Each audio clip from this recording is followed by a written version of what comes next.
Hello and welcome to episode 429 of Monster Kid Radio, the podcast devoted to the classic and sometimes not so classic genre cinema of yesteryear, or really the podcast devoted to Monster Bash 2019. My name is Derek M. Cook, your writer, host, producer here on the show, and we are actually in week 5 of reflecting on the Monster Bash conference that happened in June. It's been over a month since that happened, and yet here we are. I still have so much more to share with you guys and gals, and I appreciate you letting me indulge myself by reviewing all of this audio and putting it out on the podcast. And you know, a lot of you guys and gals helped get me to Monster Bash, so I want to give it back to you. I want to give back to you by giving you recordings of the interviews that I did, the quick chats, and even a Q&A or two along the way. Now this time around, and no, we're still not done, there's more coming, but this week, what do we have here on the show? We've got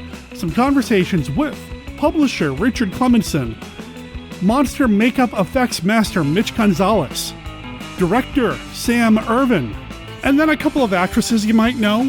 You know, their names are Veronica, Carlson, and Martine, Beswick. You know, you might know of them. Anyway, they're going to be here on the show as well. Plus, courtesy of Mike Ramsey, you know, the writer for Scary Monsters magazine and, you know, dear friend of Monster Kid Radio, he recorded the Q&A with Martine Beswick, so you're going to hear that in this episode as well. And like I did last week, I did something a little different with the Q&A. Instead of just letting it play, I went through, and anytime somebody from the audience asked a question, if I didn't recognize the voice and, you know, they weren't a Monster Kid Radio regular, I didn't want to include their voice here on the show. So most of the time I'm able to make everything kind of make sense. You know, not hearing the question isn't really a negative. In fact, a lot of times I just played a movie trailer that was relevant to the question being asked, so that when Martine you know what, I'm over-explaining it and probably overthinking it.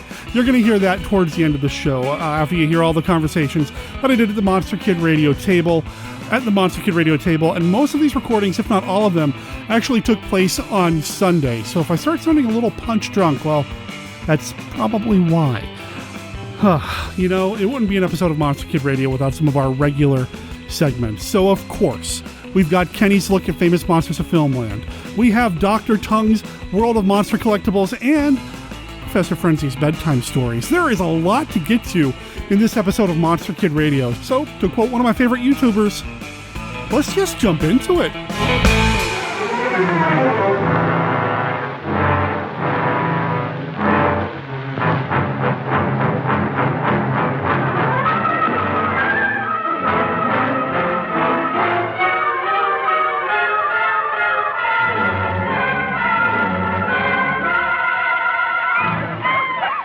Sweeps London from end to end. Even Scotland Yard is baffled.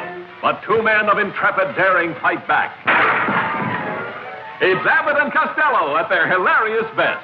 Baffling fiction's most fearsome themes in Bud Abbott and Lou Costello meet Dr. Jekyll and Mr. Hyde. Co-starring Boris Karloff as Robert Louis Stevenson's fabulous double demon. Mr. Hyde will kill him. Mr. Hyde will kill him. With Helen Westcott, Craig Stevens, and Reginald Denny. Hey, stop this fight! There's ladies present! Bud and Lou are tearing up the town, trapping the beast among a bevy of beauties, adding turmoil to terror in a house of horrors that would frighten even Frankenstein. Come on, Will! We can catch your monster! Give me a hand! And what a riot when they get funny notions from deadly potions. Hey, Slim. What? Those guys must be seeing things. Pay no attention to them, they're drunk. You know, there's always a way of... Mickey!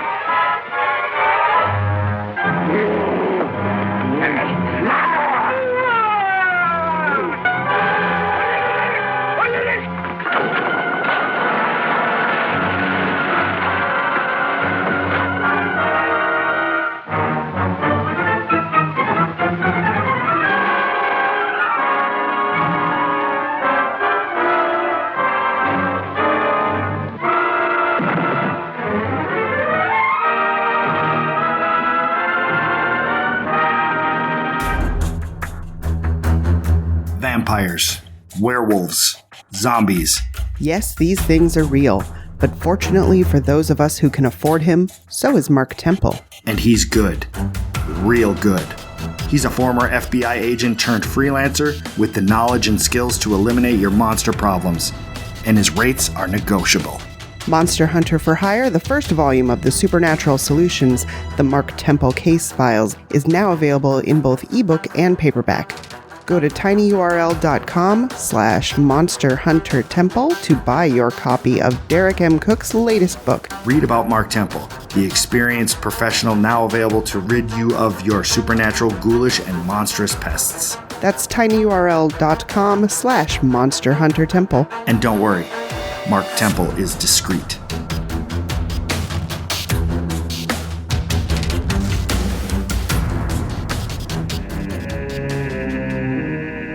Beware these children. Behind their fiery, hypnotic eyes lurk the demon forces of another world.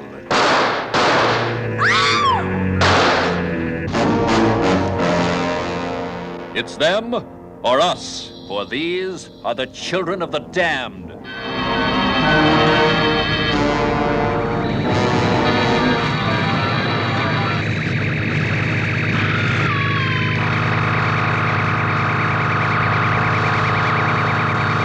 Children of the Damned.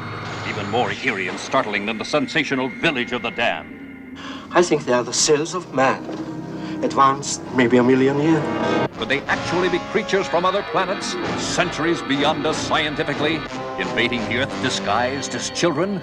There's Paul from England, Nina from Russia, Rashid from India, Mi Ling from China, Ago from Nigeria, and Mark from America. Who are they really? As we of the Earth push further and further into space, are they the answer to our probing? They're not kids! Have you ever seen them laugh, run, play? No, by God, but you've seen them kill. The ambassadors of all the Earth's nations experience their defiance. Paul, we must know how to make that machine. We'd never think of trying to force you, of course.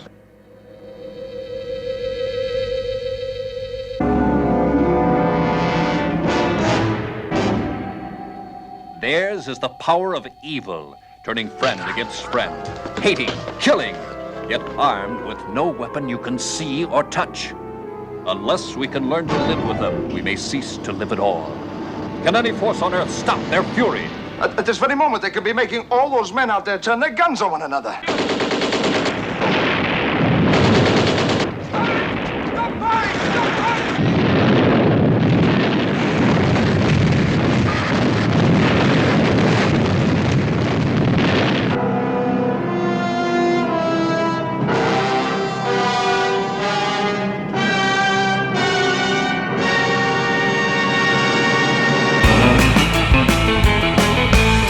Famous Clem on Monster Kid Radio. It's Richard Klemensen, publisher of one of the best classic horror magazines around. Absolutely love what you do. Tell the listeners what magazine you do, because if they don't know, they need to know. It is called Little Shop of Horrors.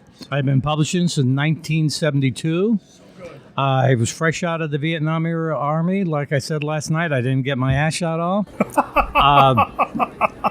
I'd always loved horror films, but in the summer of '69, I had mono. When I recovered, I went to a drive-in triple feature of Valley of Gwangi, Godzilla vs. Thing, and Hammer's Dracula Has Risen from the Grave. Wow. I loved so much, I went back the next night. God bless my mother. She hauled my Famous Monsters and Castles of Frankenstein to Waterloo, Iowa from Mason City when we moved.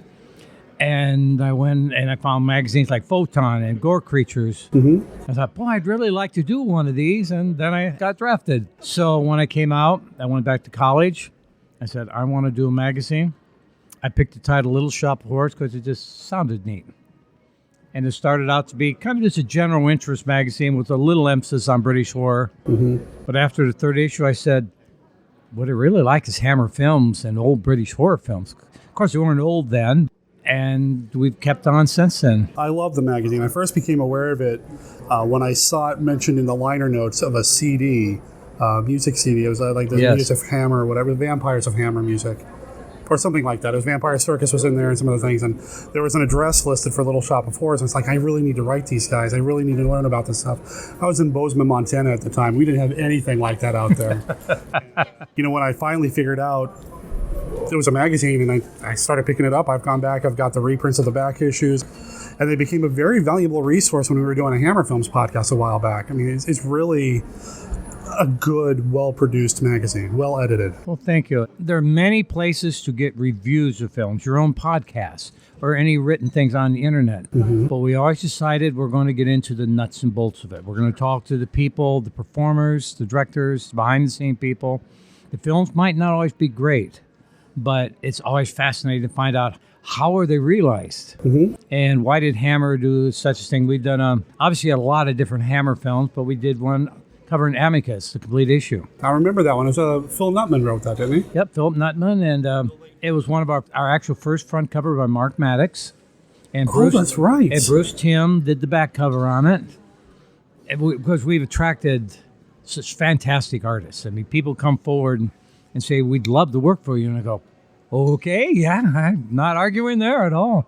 The quality of our contributors just knocks my socks off. I mean, we got to mention Sam Irvin's Frankenstein. Frankenstein, the true story. That was Sam and my sister who has designed a magazine since 1979. Yeah. And I just kind of stood back and let him go at it. And Sam, well, I want this photo here, and can we strip this 3-strip? My sister's playing around. The only thing you don't do with her, once you've agreed to something, she designs it. You don't come back and say, well, we really need to redo this, because you will get hurt. But other than that, she sits in a recliner. She's got her laptop, got British mysteries on, designing Little Shop of Horrors. But you saw I say, my God, you gave me 10 pounds of crap to jam in the 5-pound space again. But then she does her magic. It's amazing. The magazine is just stellar, and it's just getting better and better. Like I said, I've seen all the old issues with the reprints and everything, and you got Mark Maddox doing the artwork. You've got these issues that are dedicated to, like the Amicus one or the Frankenstein, the True Story one, just dedicated to one thing and really getting it in the nitty-gritty. And that's what I love. Probably won't do any more. I say this, and I could be wrong. Any single subject, we did get some negative feedback. Only because if you don't like Frankenstein True Story, you don't like the Langella Dracula, there is nothing there for you. I can see that. Okay. And so I might still do long, because our Village of the Damned feature is 60 pages long on a little black and white film from 1959 out of England. Cool little film. Oh, yeah. It was a thinking man's film, an intelligent film. The children, leave us alone. And John Wyndham. But this is another case of how people come together. The author, Anthony McKay, lives in New Zealand. He's from England. He followed love down to New Zealand, married a lady, has 2 kids. Always fascinated by the old Bournemouth MGM studio and the films they did. So I asked him, well, you want to do a couple little sidebars? And 2 years later, he wrote that and Children of the Damned, and it's just packed with information. Wow. But Little Shop always had gaps, so you can reflect what was going on in my life when the magazine would disappear. Well, and some of it was talked about in your editorials. You I have the original blog in my editorials. There you go. Because that's what somebody told me. I come from the old school of fanzines. When you buy these magazines, you know something about the people, and they open up about it, and I really open up. Yeah, married twice, now married 3rd time, and everything goes on. I just said, okay, here's what's going on. Yeah, it makes it feel more accessible. I mean, we don't have the opportunity as a reader to talk to somebody who was involved with the Amicus films or talk to somebody who was on the set of Frankenstein, the True Story, but that content in the magazine prefaced with your editorial kind of telling us what's going on, it just makes it feel more like a family thing. Exactly. Yeah, we're all involved. Obviously, I have to like something about the film, although not necessarily. We did a terrific feature on Trog. I mean, Trog by any measure is not very good, but it's fascinating how it came about. The stories behind Trog, I think, are more fascinating, like you said, than the film itself. The film still makes me smile. And, I'll still watch it and get a kick out of it. But no, you're right. It's. I don't like many Jess Franco films, but I love reading about Jess Franco. And I just bought another book off Amazon, and it came, and my wife looks at it, not another damn Jess Franco book. I said, I'm sorry, he's a fascinating character. His story, I was working with a film studio a few years ago that had some of his films, and they were kind of packaging it together to put it out as a Blu-ray. And the more I learned about him, the more I knew I didn't like his films, but the more his life and how he just kept putting movies out no matter what. Sometimes it didn't seem like he cared that he was making the movies as long as he was making the movie. Exactly. He was already worrying about the next one. I tried to imagine Terrence Fisher, who I just absolutely adore. He's the only film personage I ever wanted to meet, and I finally did in 1977. But not giving his all to a project, and Jess was already, his mind is off someplace else, and he was making a deal. Yeah. I was kidding with him. I watched some of the documentaries where they talk to Jess, and he's talking. He has one tooth left in his mouth, and it's just sort of hanging in the middle. It looks like a hillbilly, and you find yourself so fixating on the tooth, you forget what he's saying. It's oh my goodness. Oh no. But no, it's fascinating stuff. I can't believe we're still doing it 47 years. Well, you were saying before we started recording that there really is something to, we never really grow up, and this stuff keeps us young. I retired a little over 3 years ago, and I've always had a lot of interest beyond work. I didn't mind my work. I was successful. But these old farmers and people come in, you can't retire, you won't have nothing to do.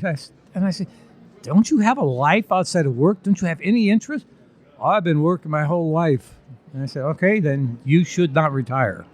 But when I'm gone, you'll just see the cloud of dust in my body. And I'm leaving a company I really like and the people, but I've loved every second of it. There's movies to watch, books to read. That's right. Banging emails all over the universe, it seems like, putting a magazine together. It's amazing. It's amazing. Now, your focus is on British horror for the most part, but I'm sure you've got a love for like the Universals and all this other stuff. Just your focus is more I love British. Everything. I picked the Hammer stuff because nobody was really doing it.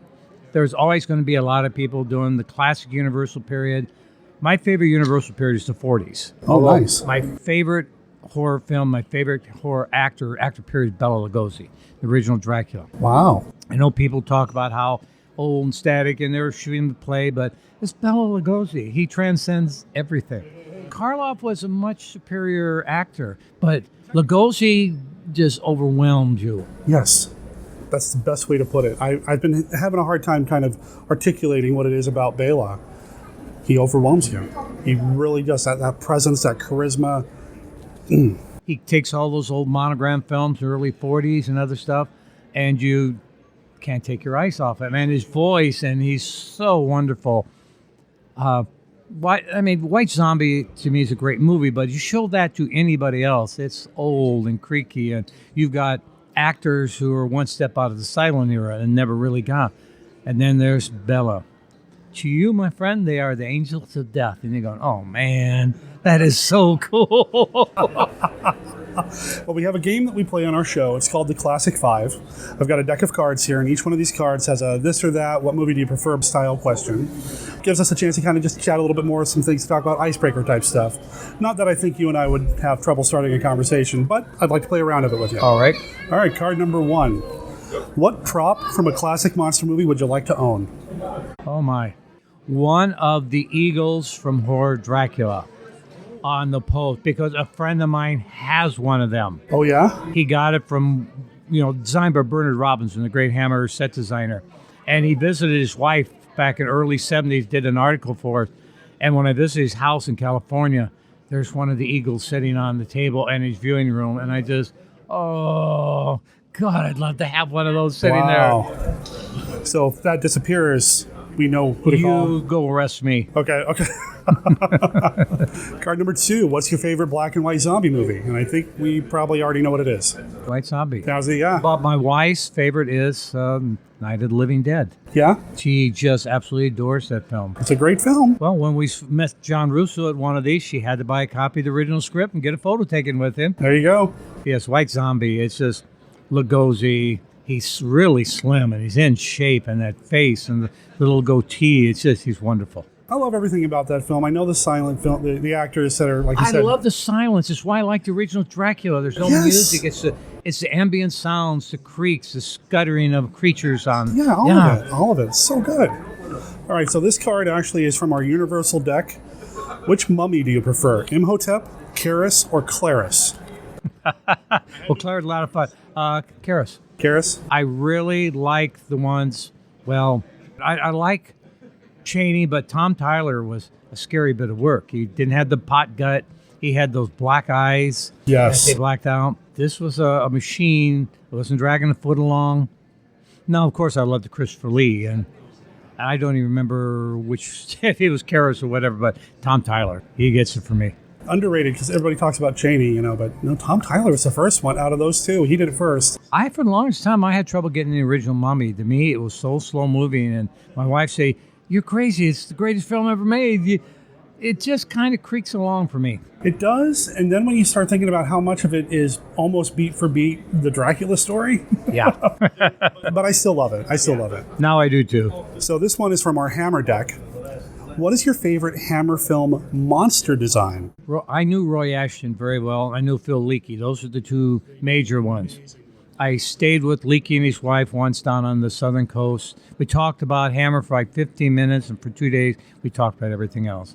And Roy Ashton was the very first Hammer person who ever replied to one of my letters in 1969. And again, we stayed with him.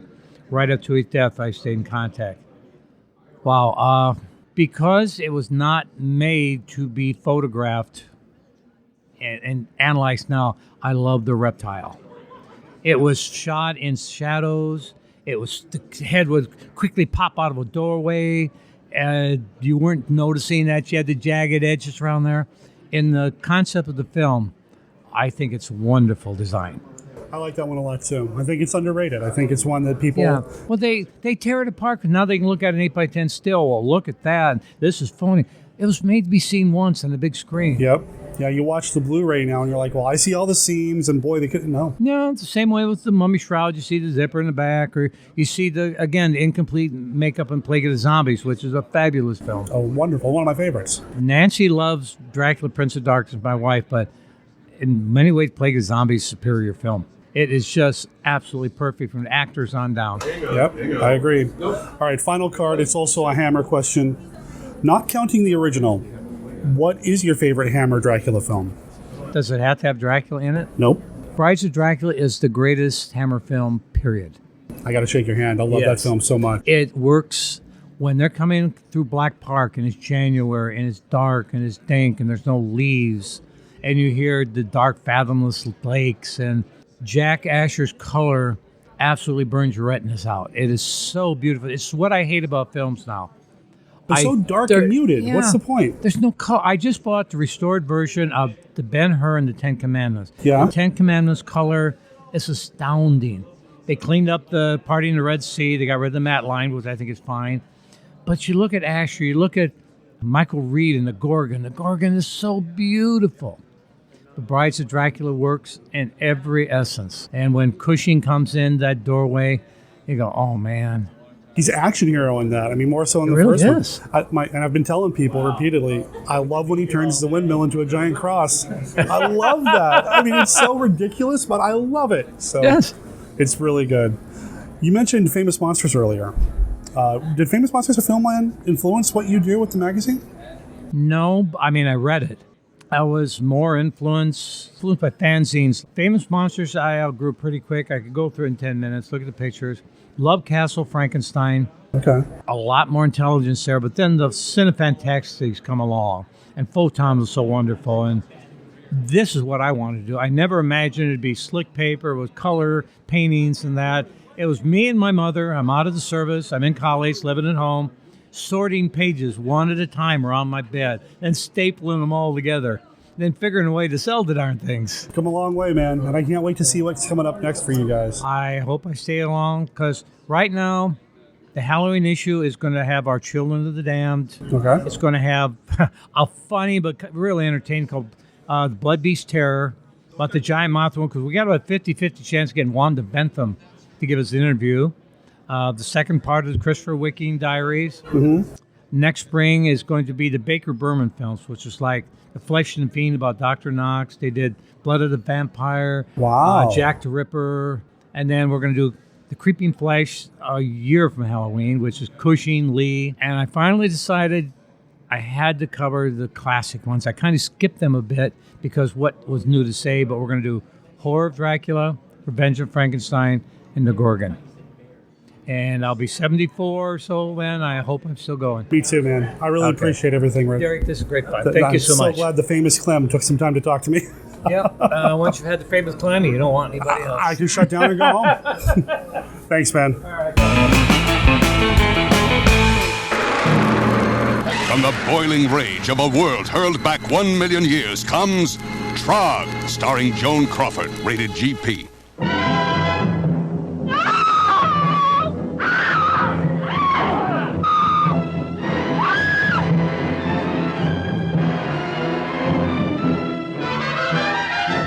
At last, the amazing, authentic story of Jack the Ripper, the unknown killer whose mass murders shocked the world. The actual cases in the actual setting. London, a city torn apart by fear and hate, as the mob howled for the blood of the human monster Scotland Yard could never catch. Every lunatic and sensation seeker in London has given himself up as Jack the Ripper. Stop using that stupid name. I didn't christen him, sir, but the one who did knew what he was talking about. Have you ever seen any of his victims? Who was this arch-fiend who struck in the night? Why were prostitutes his chosen victims? Mary Clark. Mary Clark. Are you Mary Clark? Who was Mary Clark, the mystery woman who held the key to his strange passions? What was the ghastly trademark he left on every corpse? These wounds are not the savage slashings of a maniac. Careful, well-defined abdominal incisions that show a good knowledge of anatomy and surgery. Now you'll see this sensational true story from the files of Scotland Yard revealed in all its shocking scope. Girls the Ripper marked for death, caught in the grip of uncontrollable hysteria. The wild gay nights of the turbulent city shadowed by the bloodlust of the most terrifying killer of all time. The Ripper, he's done it in. The Ripper, he's done another of them. The Ripper, he's done it again. The Ripper's done it again. You too will be swept along in a spell of seething panic as the screen gives a startling answer to the most baffling question in the history of crime.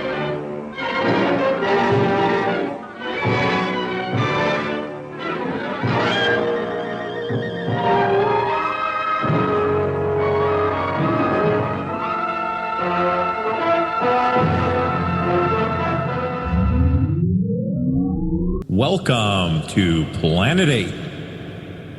Every 2 weeks, the crew at Planet 8 Podcast explores the many worlds of science fiction, fantasy, superheroes, monsters, and more. We cover the latest movies and TV shows, as well as old favorites, too. Yeah, like Planet of the Apes. It's a madhouse! A madhouse! Hey guys, don't forget Star Trek. Fascinating. Or classic monsters like King Kong, Creature from the Black Lagoon, or Godzilla. If it's nerdy or geeky, we'll probably be talking about it. So why don't you tune in and check us out? You can find us on iTunes or other fine podcast providers. Come join the conversation at our website, planet8podcast.blogspot.com. You can also find us on Twitter and Facebook. This is Planet 8 Podcast, signing off. End transmission.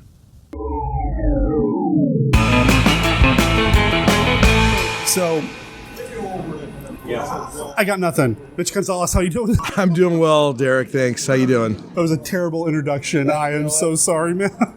It's Sunday at a con. We're tired. It is. It's late. I've had 2 cups of coffee, 1 protein bar. I'm running a little. So yeah. Yep. But don't tell Dominique I said that. I'll catch some flack on that. They're out of hot dogs over here, so I have to find something else. So you're myself, in trouble too. I'm in trouble too. Yeah. So you got here yesterday after some. No, you got here. Was it late Friday night or Saturday? Late Friday night. After some terribly inconvenient. Yeah. Word of advice: never ever miss a flight. I missed my flight out of Minneapolis. Well, ultimately it was my fault. I'm going to take full blame for it. I should have woke up an hour later. I'm sorry, an hour earlier. I should have just done that, and I would have been okay. But so long story short, instead of arriving at 3 p.m. in time for some festivities, I got here at 11:30, close to midnight. So it was a long day. Well, if it helps, Friday was terrible. You didn't miss anything. Friday was just awful. I'm not buying it. You were here for the good stuff. House of the Gorgon. Yes. With special snake effects by Master Mim Monster Maker. Thank you. Mitch Gonzales. Thanks a lot. It was fun. It was fun to work with Josh on that. That was so cool. And the snakes, look, I've heard a lot of people talk about how great the snakes are. I've heard a lot of people talking about how they move and the way Josh kind of worked his lighting magic with everything. I just heard a lot of great compliments. They were a lot of fun. I appreciate it. It was a team effort. Ultimately, I built the snakes and kind of gave Josh some ideas how to animate them. I wasn't on set. I built the snakes in Minneapolis, sent them out, and then when they arrived in Texas, he put his people to use, and they puppeteered them and got them moving. So I'm not sure, I don't know the names of the people that moved them on set, but they did a great job. How did you connect with Josh? Facebook friends for a few years, met Josh at Monster Bash, it was 2 years ago. And then probably, a year later, reached out to me through Facebook and said, hey, want to find out what your thoughts on how to do a Medusa, how to do the Medusa snakes, how to do that effect. And so I had some ideas, sent them back, and then he replied and says, okay, that sounds good. Do you want to do the effect? And I was a little scared. I was kind of, you know what? I'm up for the challenge. Let's awesome. Do it. So we got working on it, and the rest is history. So is that the first time you've worked with somebody other than Chris? Yes. Wow. Yeah. In fact, it was funny because I kind of sidled up to Chris and said, Chris, I'm cheating on you. So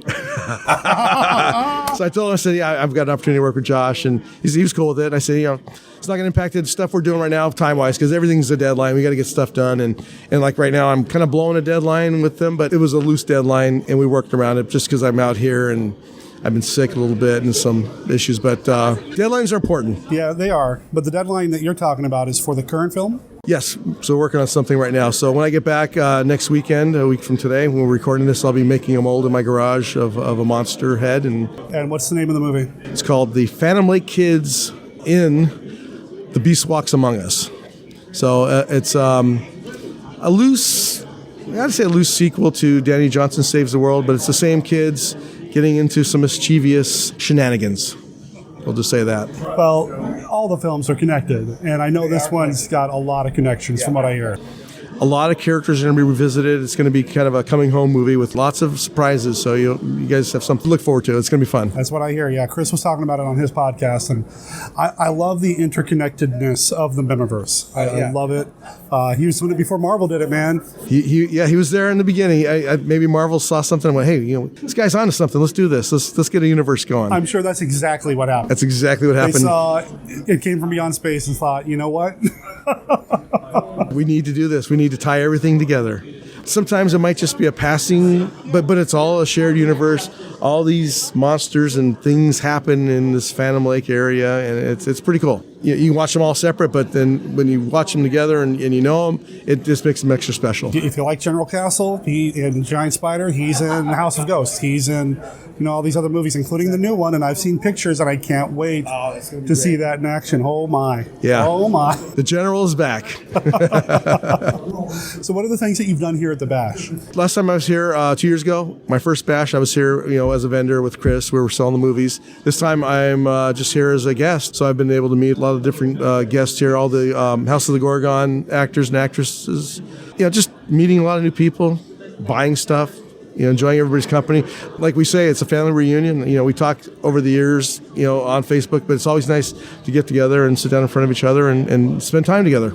It's been fun. We are winding down. We've got maybe, 3-4 hours left before they start locking things up. Anything else you're looking forward to? Right now, just saying last goodbyes to people, kind of taking maybe one more pass at the dealer shop, see if there's anything in that room I want to buy. A few things, but it's just the wind down right now. I'm kind of in that mindset. So right on. Well, we got to play around with the Classic 5 with you, sir. Oh, okay. All right, here we go. First card, first question. Bert I. Gordon or Roger Corman? I'm going to go Roger Corman. What's your favorite Corman film? Oh, there's so many. I mean, I like the sci-fi stuff. I like X-Men with the X-ray eyes. Freaked me out when I was a kid. I love that one. That's a good one. That's so good. Attack of the Crab creature monsters, whatever you want to call it. Yeah, those are all classics. I love those. Anything with a monster, I'm down for. All right, what's your favorite classic 3D movie? Oh, Creature from the Black Lagoon. No, I just got the set with the Return of the Creature, and I actually do have a 3D system at home to watch movies, so I'm collecting a lot of movies lately, and able to watch them in 3D in my basement. The Creature movies look really good. Awesome. Third card. Who else could have or should have played Dracula? I was thinking about this the other day. Vincent Price. He would have been an interesting Dracula. He did a couple vampires over the years, but he never played not a Dracula, right. I think if he played, that kind of Vincent Price, the first one that popped in my head. Oh, yeah. All right, well, speaking of Dracula, what's your favorite Bela Lugosi role? I like White Zombie. White Zombie's, that's a good, solid one. He's really creepy. The eyebrows, the goatee, mustache. I was just talking about that with Richard Klemensen. Yeah. In fact, I was just over in the Creepy Classics area, and they had a video playing, and I kind of stopped and watched a little bit of it. I like that one a lot. Right on. All right, I think it's the final card. Universal. Which movie do you prefer? The Monolith Monsters or Monster on the Campus? Oh, Monolith Monsters. That is just a strange movie that works. I mean, it's just, who would have thought rocks being a monster or a threat to Earth? Right. But it's scary. It was a good movie. In fact, I want to buy the Blu-ray. It's out now, I think, so I got to pick that up. Shout Factory is killing me. Oh, I know. I'm at a point to where my Amazon wish list is overwhelmingly huge because of all that. So, unless Universal is listening, if you want me to review them, I'd be happy to. Just drop me a line. Drop Derek a line on Monster Kid Radio. Get him some movies. There you go. So, what's coming up for you? I mean, we got the current MIM project, and I'm assuming you're working on the next one. Yeah, there's a couple MIM projects in production. One's shooting right now. The Monster Lake Kids in I'm going to screw this up. It's okay. I get it wrong every time I try to say it. The Phantom Lake Kids meet... the Phantom Lake Kids in The Beast Walks Among Us. There we go. And then the other one is That Which Lurks in the Dark.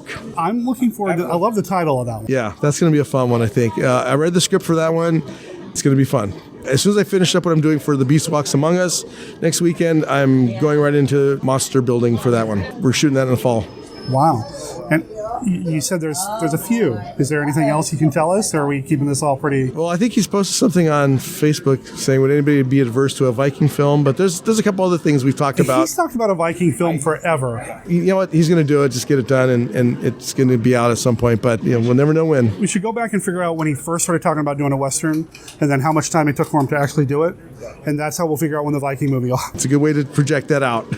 For what it's worth, Chris, if you're listening, and I told you this on Facebook, in your most recent episode of your podcast, you mentioned some potential titles. Eelmen. I want an Eelmen movie. Just saying, it sounds awesome. That's the first time I'm hearing that one. Mitch, I love hanging out with you. I wish that I lived closer to you guys, or travel was a lot easier, because... Man, I would love to see what you do in your workshop when you're making the masks or just hang out. Well, anytime you're in town, though, we are going to get you up for a premiere at some point. We're going to get you up there. You're going to come over to the house. We'll watch some 3D movies in the basement, eat popcorn. I'll show you the lab. From outer space they came, with a dastardly plan to steal the minds of the youth. Only one person stands in their way in. Danny Johnson saves the world. See our hero battle strange invaders in their rampaging metal monstrosity. Danny! See prehistoric creatures come to life on the silver screen. See bizarre, terrifying monsters and experience more excitement than any human being can handle.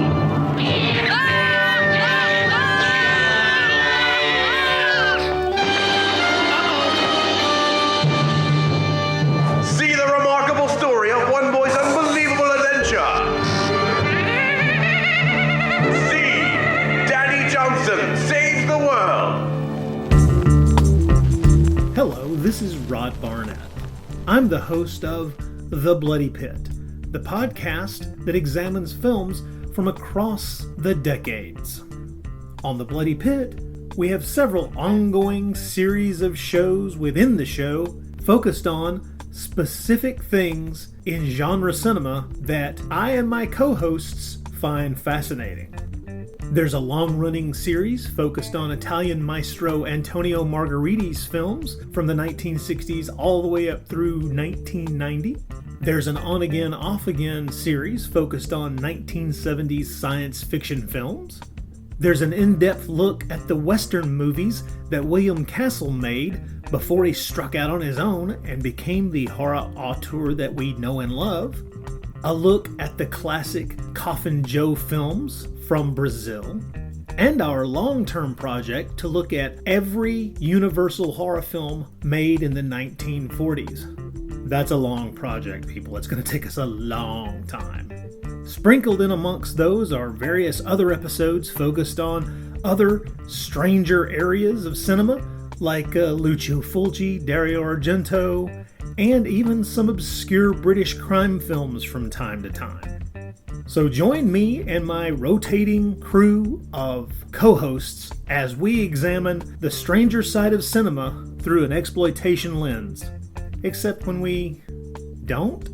Yeah, you never really know exactly what to expect on The Bloody Pit. So join me for The Bloody Pit.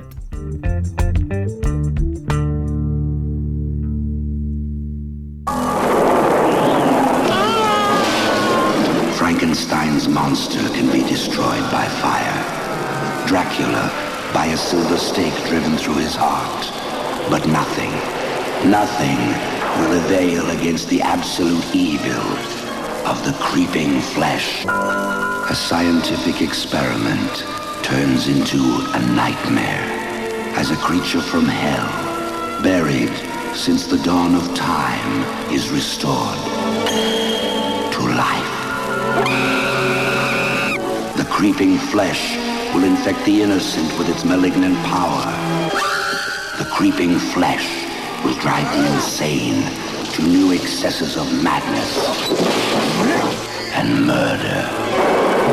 The creeping flesh. From Columbia Pictures, rated PG, parental guidance suggested.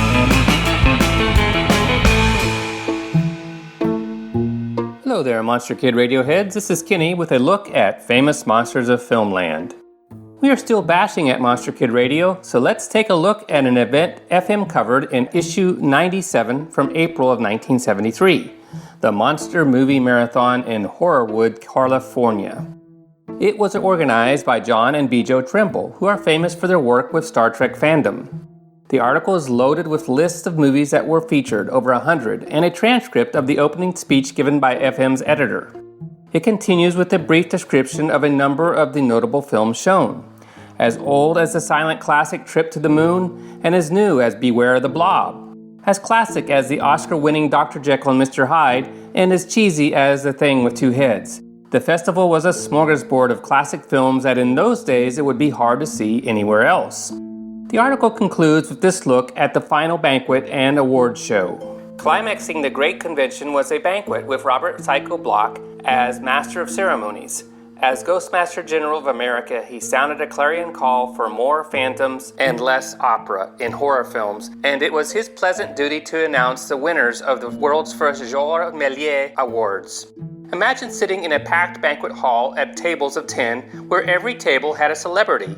Dinner with Marcel Kong Delgado, supper with Kirk Superman Allen, breaking bread with Barry Nightstalker Atwater, a meal with Reuben Jekyll and Hyde Mamoulian, or Richard Duell Matheson, ham with a ham like F.J. Ackerman, turkey with a producer who scarcely knows the meaning of the word, George Powell, tea with George Takei, coffee with Curtis Harrington, roast beef with a man rarely roasted or beefed about, Gene Roddenberry, dessert with Jim Danforth, and then the awards. Over 1,000 fans had the opportunity to vote, and the winners in each category were Best Theatrical Science Fiction, 2001: A Space Odyssey; Best Theatrical Horror, Bride of Frankenstein; Best Theatrical Fantasy, King Kong; Best Sci-Fi TV, Demon with a Glass Hand; Best Horror TV, The Night Stalker; Best Fantasy TV, The People. That's all for now. For MKR, this is Kenny, and we just took a look at Famous Monsters of Filmland. Professor Frenzy, it's a show. Professor Frenzy, show. Professor Frenzy, it's a show. Professor Frenzy, show. Welcome to Professor Frenzy's Bedtime Stories, created especially for Monster Kid Radio. My name is Jerry Green. In this segment, I'm going to tell you a story from EC Horror Comics. Today's story is The Mummy's Return. It is from The Haunt of Fear, number 16, the July-August issue from 1950. It was written by Bill Gaines and Al Feldstein, and the art was by Jack Kamen. So sit back, relax, while I tell this tale of the undead. Dateline 2902 BC, the ancient Egyptian court of Pharaoh King Khufu. Khufu wanted to marry the daughter of the high priest Nera. He thought she was a honey. Sadly for him, Nera was in love with Famu, the courier. Khufu set Famu on a mission to the pyramids where he was accosted, wrapped in mummy bandages, and put in a sarcophagus alive. Khufu convinced Nera that Famu left her, and by got her to marry him. They were wed, and Nera gave birth to Khufu's son. That was a mistake. Now that he had an heir, Khufu had no further use for his bride. He kicked her out of the palace. Nera had men search far and wide for Famu, the man she loved and lost. Finally, one of the soldiers that had accosted Famu fessed up to his crime. She visited her father, the high priest, so that he would help Famu. He said no, he couldn't, but he gave her a scroll that contained a prayer to bring back the dead. Nera went to the resting place of Famu and recited the prayer, but Khufu found her and killed her before she could complete the prayer. Her body laid on the floor, clutching the scroll for thousands of years. Until one day, the pyramid was discovered and searched by archaeologists Tom and Nina. Nina was the descendant of King Khufu and engaged to Tom. Another one of the archaeologists, Carl, also loved Nina. The three found the room with Famu's mummy and saw Nera's skeleton clutching the scroll on the floor. Nina recognized the prayer on the scroll as one that raises the dead. Later that night, Nina was alone in the pyramid decoding the prayer. She began to read it when Carl entered. He insisted she leave Tom and marry him. When she refused, he decided to kill her rather than lose her. Nina fainted at the sight of Carl's raised dagger. She didn't see the mummy of Famu leave his sarcophagus and attack Carl and killed him. When Tom finally showed up, he found Nina waking up from her shock and Carl dead, covered in dust and mummy wrappings. And Famu, the mummy, is missing. The end. I hope you enjoyed my unwrapping of this story. Why is it that mummies always seem to have their hearts broken? Is it only tragic love that can span thousands of years? Well, in this story, one set of star-crossed lovers saves another. I like how Carl has the same impulse as King Khufu. He just didn't have the throne to back up his greedy love. Carl got what he deserved, though, and Khufu got away with his bad behavior, and that's too bad. There were no real surprises in the story. There are only a few ways the story can go when you put dramatic action in a pyramid's burial chamber. Chekhov's mummy is sure to wake up and get to work. I'm partial to Jack Kamen's art. His lines are very clear and have a classic Golden Age style. Nera reminded me of an old-school Wonder Woman. She's beautiful lounging around the throne room, and Khufu looked deliciously wicked in his purple raiments. If you're interested in a copy of The Haunt of Fear Volume 1, the book can be purchased on Amazon, and you can find a link to it on the MKR website. I hope you enjoyed the story. My name is Jerry Green, and you can find me on my podcasts, The Professor Frenzy Show, where we talk about new indie comics, and Bat Books for Beginners, where we talk about historical Batman and Bat Family comics. You can also catch me on Twitter at Professor Frenzy, and search for Professor Frenzy on YouTube, where you can find The Professor Frenzy Show and some exciting new projects we have coming up. Stay tuned, and thanks for listening. Professor Frenzy, it's a show. Professor Frenzy show. Professor Frenzy, it's a show. Professor Frenzy show.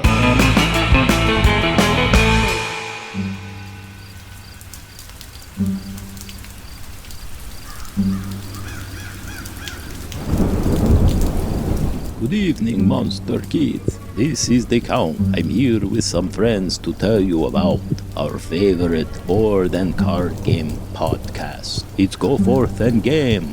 Tom and Ryan talk about all things gaming with special emphasis on interviews with game designers and publishers. What do you think about this, my tall, gaunt friend? Go Forth Game. Good. And what about you, my undead comrade?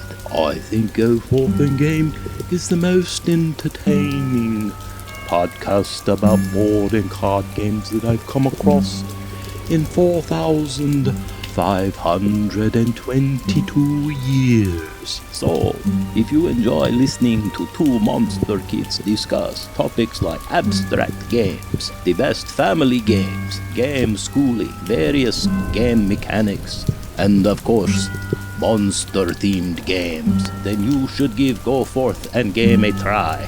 That's goforthandgame.com, available on iTunes and Spotify.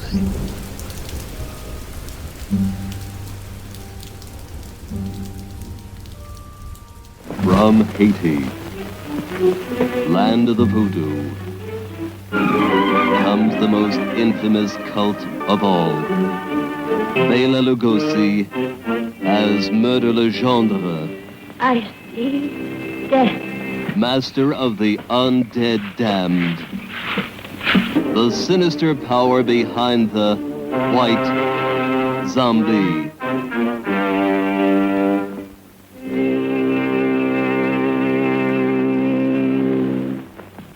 Zombies?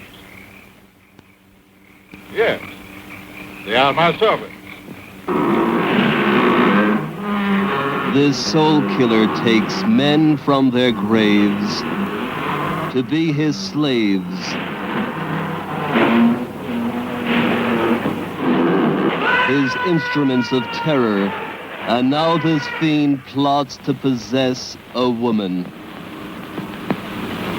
Only a pinpoint, a silver wand, in a glass of wine, or perhaps a flower. Keep it, monsieur. Keep it.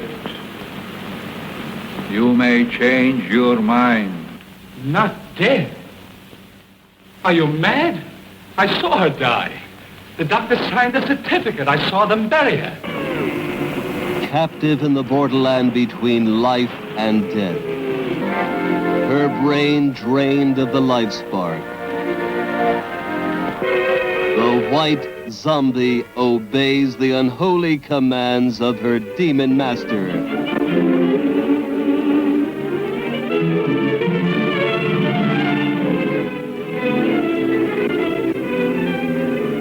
As mindless creatures carry out his cursed will, terror explodes in horror and heartquake. Zombie! Allez! Allez! Never eyes so evil, never powers so potent, never magic so black. Bela Dracula Lugosi as the master of the white zombie.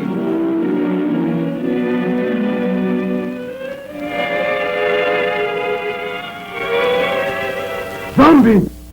Allez! Allez! From award-winning author Stephen D. Sullivan, White Zombie, a new novel based on the classic motion picture. What do you see? Neil asked. Madeline peered into the wine glass, pretending to be a fortune teller, and for a moment her head reeled. She did see something within the depths of the cup. Terrible dark eyes staring up at her, boring into her mind. The eyes of that awful man they'd encountered in the road. You see?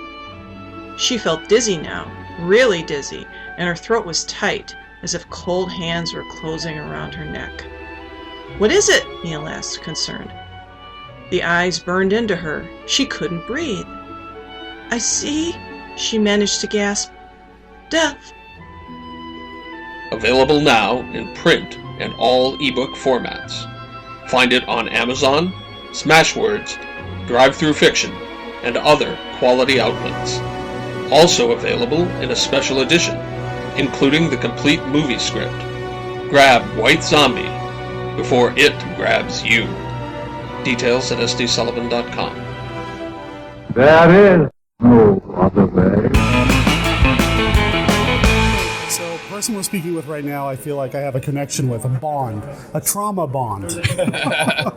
I ran into him at the airport. I thought it was you, and then I was kind of trying to look without being creepy at the name tag on Oh, you were creepy. Oh, thanks. This is Sam Irvin. How you doing, man? Great, Derek. Thank you so much for having me on your show. How long have you been coming to Monster Bash? Well, this is my second time. I came 2 years ago. Okay. And just as an attendee, and I absolutely fell in love with this convention. It's literally my favorite convention. And I wanted to come back last year, but I was busy directing a movie and couldn't come. And this year, I said, I am definitely coming. I had a pocket between movies, and I have a table this year. So I'm actually meeting the fans and signing stuff, and it's just been the most fun. I've just had such a blast. Yeah, despite our mutual airplane trouble. Yes. Yeah. Yeah, I live in Los Angeles, and getting here, there's no direct flight to Pittsburgh, so fly through Chicago, delays, connections, missed. I mean, it's just, it's always a bit an all-day affair. Yes, yes it is. I am kind of dreading the flight home tomorrow because I'm sure there's going to be another problem. Yes. But I'm going to hold on to the memories of Monster Bash. Yeah. You're right. It's the worth best fun. It's amazing. It's fantastic. The thing that I love, it has a family atmosphere. And what I mean by that, there are moms and dads and kids, but what I'm talking about is our extended family as Monster Kids. Mm-hmm. And, I've written for like Little Shop of Horrors magazine, and the editor-publisher of that is Dick Klemensen. And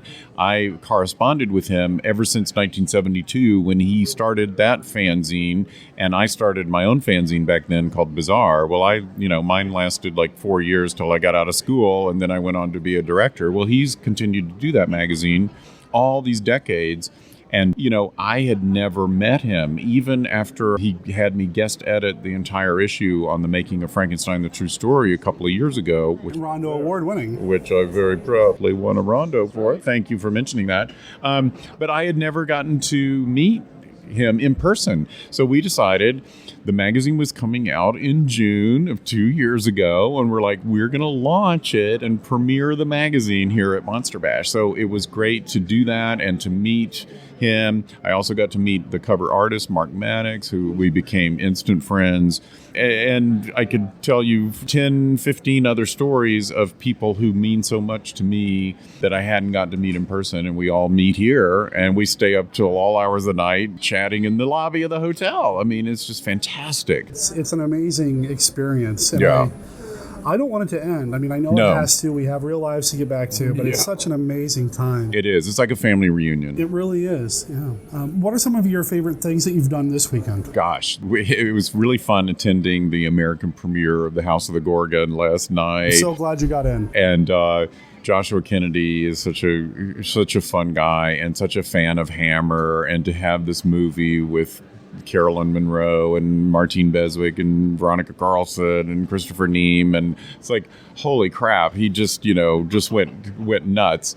I wanted, people were like, oh, it's going to be really crowded, I'll just get the DVD, and I was like, no way, I want to see it with the full house of people who totally get all those references, and I wanted to sit in that theater. And as everybody knows, Martine Beswick and Veronica Carlson and Christopher Neame and the director, writer, Joshua, they're here this weekend. So to be in that theater with a full house of absolute diehard Hammer fans, plus Martine, Veronica, Christopher, and Joshua all in there, I needed to be in that room. And it was electric. It was so much fun. It was amazing. I watched the very beginning of it. I had to get up and walk around, and I'd seen it so many times. Yeah. I did on it. But I did sneak in at the end to watch the last 15 minutes and listen to it. Yeah. And, the crowd got it. They totally did.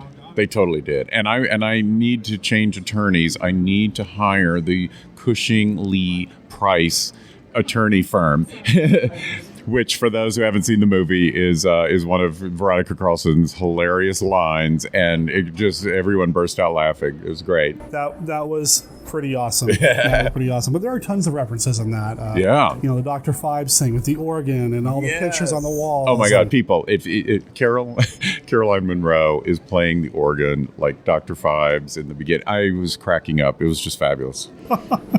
the day's winding down. The con's winding down. Anything else you're looking forward to today? Again, just spending time with all my pals. That's what I'm looking forward to. I'm kind of tethered to the table, and it's fantastic. And I love meeting fans and signing stuff and everything else. But the other half of this is just spending time with friends, sitting in the lobby, shooting the breeze. I've been tethered to my table too, so I totally get it. Yeah. I get a chance to walk around and do a few things here and there, but I still feel like I've gotten a rich experience. Oh, totally. Just sitting here and watching people walk by with big grins on their faces and saying, hey, how's it going? And then, of course, staying up way too late last night just talking about monster movies, and I'm sure we're going to do it again tonight. Oh, we will indeed. The bash does not end at 5 o'clock, despite what the program says. No, it does not. You mentioned you're a director. Right now, you've been working on a lot of the Hallmark films, is that right? Yeah. I mean, right now, I'm like one of the guys that does a ton of Hallmark movies and a ton of Lifetime movies. Mostly thrillers for the Lifetime Network. Right on. And Christmas movies and romantic comedies for Hallmark. Last year, I directed 6 of these movies, which was the most I'd ever done in my whole career in 1 year. There were 5 thrillers for Lifetime and 1 Christmas movie. And this year I'm going to do at least 4, so I'm just busier than ever. But what monster fans are going to want to hear about is that my big pride and joy of my career is that I directed the second Elvira movie called Elvira's Haunted Hills. And that was the film that I had the most fun, the most passion to do. And it was just absolutely incredible. You won't be able to move. You won't be able to scream. You won't be able to take your eyes off of Elvira's Haunted Hills. Allow me to present Elvira. Yeah, nice meeting you too. Elvira! Entertainer extraordinaire. See Elvira stretch herself as an actress in her most challenging role. I just love butterflies ever so much. Richard O'Brien in his most horrifying performance since the Rocky Horror Picture Show. Oh, why? Snap out of it. Now, what are you going for, an Oscar? A film that is so steamy. Oh, Lord have mercy. So shocking. That's another unfortunate Elzebus family trait, catalepsy. Fear of cats? You'll scream. Yes, Johann! You'll gasp. You'll die laughing. Damn, I hate when that happens. From the masterfully macabre mind of Elvira. Right, like there's something going on in my mind. Elvira's Haunted Hills.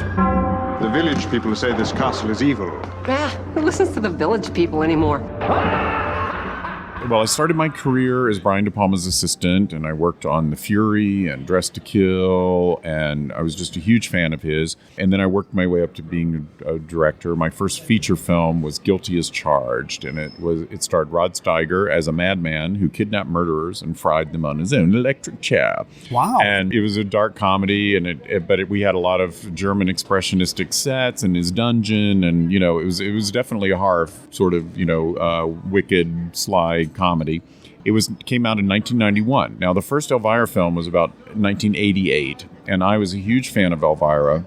When my film Guilty as Charged came out, not long after that, I was living in California, in LA, went to this Hollywood party that was thrown by a friend of mine named Terry Sweeney. Now, Terry Sweeney was a cast member of Saturday Night Live in the 80s. Right. And he was the one who was famous for doing Nancy Reagan in drag.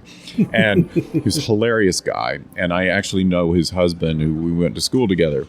So they invited me to this party, and I look across the room, and there is Cassandra Peterson, and I'm like, holy moly, I need to meet her. Yeah. So I go over, and we start talking, and I fawn and tell her how much I love her and how much I love the first Elvira movie. And she said, and what do you do? And I said, I'm a director. I have my first feature is called Guilty as Charged. And she went, oh, I just saw that movie, and I love that movie, and I've been wanting to meet you because if I ever do another Elvira film, I want you to direct it. And I'm like, what?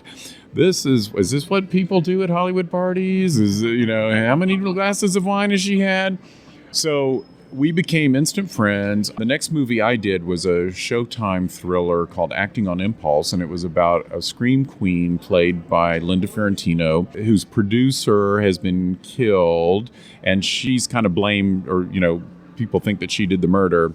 And so she's had to go on the lam and try to solve the murder herself. And it's got this incredible cast: Nancy Allen, C. Thomas Howell.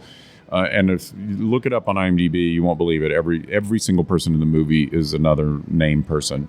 And anyway, I called up Cassandra and I said, would you come and do a cameo in this movie? And so she plays not Elvira, but a bouncer at a country western bar, and she's sort of carding people as they go in, and she cards Nancy Allen and Linda Fiorentino and C. Thomas Howell as they go in, and she's kind of improvising funny little asides and stuff. Mm-hmm. And she played it. She borrowed a blonde wig from Daryl Hannah, and she kind of did a Dolly Parton-esque sort of, character, and it was hilarious, and we had a great time. And so we kind of kept in touch over the years. Nothing was happening about an Elvira movie. Many years go by, and about maybe 1999, I get a call from her, and she goes, okay, my husband and I are going to finance the next Elvira film. We're tired of everybody saying no. We're going to do it ourselves. I'll be honest with you, we are interviewing some other directors, but I always wanted to, at least give you a shot, and I want you to come in and meet with us. So I went in to have a meeting, and she hands me the script to Elvira's Haunted Tales, and she goes, now that's a spoof of the Vincent Price, Edgar Allan Poe, Roger Corman movies. Are you familiar with those? And I'm like, Cassandra, am I familiar? End of Pit and the Pendulum, Vincent Price's monologue. Do you know where you are, Bartolome? You are about to enter hell. Hell, the Neverworld, the infernal region, the abode of the damned, a place of torment, Gehenna, Naraka, the pit, and the pendulum, the razor edge of destiny, thus the condition of man, bound on an island from which he can never or hope to escape, surrounded by the waiting pit of hell, which must destroy him finally. She looked at me like, thank you. She looked at me like I was crazy and then said, you're hired. And she knew that I totally got what they were up to. And in the same way that Mel Brooks made Young Frankenstein as a Valentine to the Universal horror films, the original Frankenstein stuff, this was our love letter to the Corman, Price, Poe movies. And they were the movies that were seminal favorites of ours when we were growing up, and both of us got to know Vincent Price really well. I mean, we were really good friends with his, and we dedicated the movie to him. The reason I knew that monologue is when I was in junior high school, drama class or something, they wanted us to do a monologue, and they wanted us to do Shakespeare, something, scholarly, and I'm like, could I do Edgar Allan Poe? And they're like, okay, yeah, that's scholarly. And of course, I go and transcribe Richard Matheson's monologue from the movie and passed it off as Poe, and they didn't know any better. Yes. So, and I've remembered it obviously to this day. I was not doing a cheat sheet there or reading off of anything. You can attest to that, Derek. That's right off the top of your head, man. And it came in handy and got me that job. It was basically dropping the Elvira character into a Price Corman Poe movie in the 1800s. Has nothing to do with the first movie. I mean, it's not a sequel. It's its own thing. So we went to Romania. We built all these incredible sets, and it was incredible. Elvira ends up in a castle, and there's a weird guy who's living there, like the Vincent Price characters in House of Usher and Pit and the Pendulum and Haunted Palace and all of those. And so we tried to get Christopher Lee to do the Price character, and he turned it down. We tried to get Mick Jagger, of all people. He turned it down. And then someone recommended Richard O'Brien, who played Riff Raff in Rocky Horror. But what a lot of people don't realize is that Richard O'Brien wrote Rocky Horror. He wrote the play. He wrote the adaptation screenplay when it was made into a movie. He wrote the music and all the lyrics. So, I mean, he is Mr. Rocky Horror. Well, he also happens to be a diehard Vincent Price fan, and he totally got what we were doing. It was the perfect casting of all, and it was just fantastic. I mean, what a brilliant guy. That's amazing. So it was great. And if you haven't seen the movie, and if you love Vincent Price and those movies, it's just a kick. I mean, is it currently available for people to see somewhere? You can get it on Amazon. Cassandra, it was out on DVD and stuff, and because Cassandra was the producer and owns the movie, those licensing rights have finally expired, and she now has it all back in her lap, and she is just now starting to shop it around for Blu-ray. Wow. So it'll be coming out on Blu-ray, we hope, in the next year or so, we hope. That'd be amazing. Yeah, it'd be great. Very cool. Well, I know you're a monster kid. I know you love this stuff. Oh, boy, do I ever. We have a game that we play on the show. Yeah? It's called the Classic 5. Yeah? I've got a deck of cards here. Each one of these cards has a question about classic monster movies. Oh, God. It's not trivia. It's more of a, which do you prefer, this or that? Okay. That sort of thing. Oh, okay. No wrong answers. It's just conversation starters about this stuff. Okay. So. I'm terribly nervous. Oh, no, don't be. All right, so this card actually comes from our Monster Bash expansion deck. Yeah. Who was the most recent celebrity you saw at Monster Bash? Martine Beswick and Veronica Carlson. I mean, I met them practically at the same time. Martine, I actually directed almost 25 years ago. You were telling me about this in the airport when we were stuck. Yeah. I did a film for Full Moon, Charlie Band's company. It was his kids' label, Moonbeam, and it was a film called Magic Island. It was a time travel, fantasy, pirate movie. We had stop motion animation of a stone giant, all sorts of magic and stuff. So it's definitely a genre film. And there was a three-headed tiki god that was kind of a puppet, sort of Jim Henson sort of thing. And I needed 3 really distinctive voices. And one of the heads was female and the other 2 were men. So I invited to come to a recording studio Martine Beswick, Isaac Hayes, the Oscar winner for a theme from Shaft. And I also brought in Terry Sweeney, the one from Saturday Night Live that I was talking about, where I met Cassandra at his party. And the 3 of them had the biggest blast in the recording studio, having fun, bringing this 3-headed tiki god to life, and it was fantastic.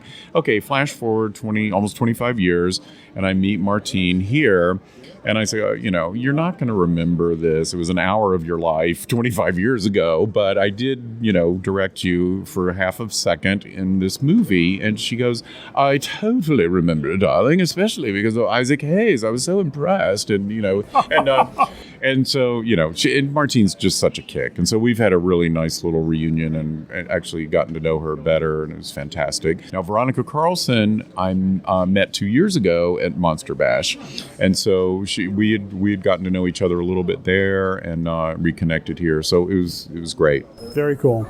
All right, card question number 2. Who is your favorite? I'm going to know the answer to this. Who's your favorite horror host? I wonder. Let's see. Sven. All right, Elvira. Yeah. Yeah. She's iconic. Yeah. Let's go on to another question. That's an obvious. Yeah, that's okay. All right. Who do you prefer, John Agar or Nick Adams? Oh, wow. Boy, that's a tough one. I like both of them. Maybe John Agar. I hear he rules. Yeah. No diss to Nick. All right, this question's come up with a lot of people this weekend. Seventh Voyage of Sinbad or Jason and the Argonauts? Seventh Voyage. Is that the first one you saw? Yeah. Of the 2? Yeah. It was. I think that happens a lot. I think it's the first one you see is just that Harryhausen magic. I'm telling you, I'm such a Harryhausen fan, and when I did these films for Full Moon in the mid-'90s, I did Oblivion, and it's the sequel, Backlash Oblivion 2, and then did Magic Island, the one that Martine did a voice for. In those, we did stop-motion creatures. We had giant scorpions in Oblivion, we had the stone giant in Magic Island, and I was in Harryhausen tribute heaven. It was like I finally get to do my Harryhausen moments. And it wasn't obviously Harryhausen doing them, but obviously anyone working in stop motion animation he's all of our God, you know. Yes. So it was just, there wasn't a second that we weren't thinking of Ray Harryhausen. I don't think anybody can be doing any stop motion without thinking about. Of course. I mean, you just can't. No, you just can't. You can't. All right, this is from our Hammer deck. Yo, cool. Which Hammer film could use just one more sequel? Wow. I mean, obviously the Dracula series or the Frankenstein series, I mean, it would just be unbelievable to have another one of those. But with, you know, I mean, we have to have Christopher Lee or Peter Cushing, and that unfortunately is not going to happen unless we hire, you know, Lucasfilm to bring Cushing back again the way they did in the Star Wars movie. Well, they've got all that footage of Lee, and, you know, as the prequels. So. Yeah. I mean, yeah, that would be incredible. You know, it'd be nice to do another Karnstein movie. Ingrid Pitt's no longer with us. I mean, can you imagine bringing back these people? But yeah, I mean, God, there's just so many great Hammer films. You know, one of my favorite ones is Brides of Dracula, which did not have Dracula in it. Yeah. I mean, I'd love a sequel to that. I mean, it's kind of its own sort of standalone in a way. And, you know, gosh, anyway, so many. Another Dracula would be good because I love the Satanic Rites. I love them all. Yeah. But Satanic Rites of Dracula ends on such a kind of a whimper. Yeah.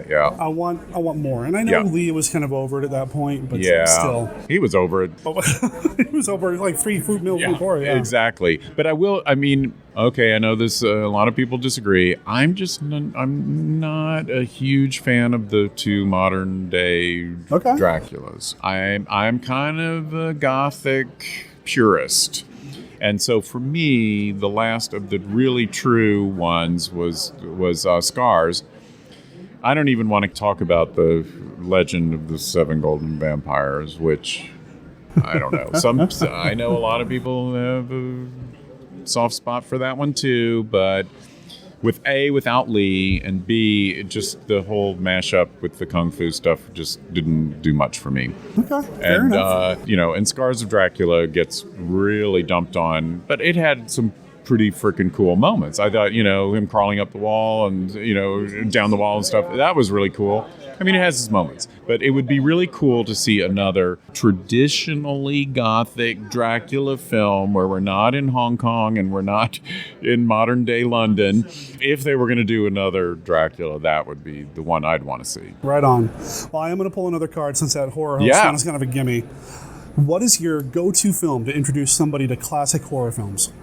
Well, my favorite film of all time is The Bride of Frankenstein. So many people say that for this one. So many people. Yeah. To me, that is just the absolute ultimate. And I was incredibly lucky to have been one of the producers of Gods and Monsters. That's right. You were talking about that. And there was the movie that starred Sir Ian McKellen as James Whale. And it was written and directed by the magnificent Bill Condon, who won the Oscar for that movie for Best Adapted Screenplay based on the book by Christopher Bram. And I mean, the hair on the back of my neck was standing on end the entire time I was working on that project. It was such a labor of love for all of us.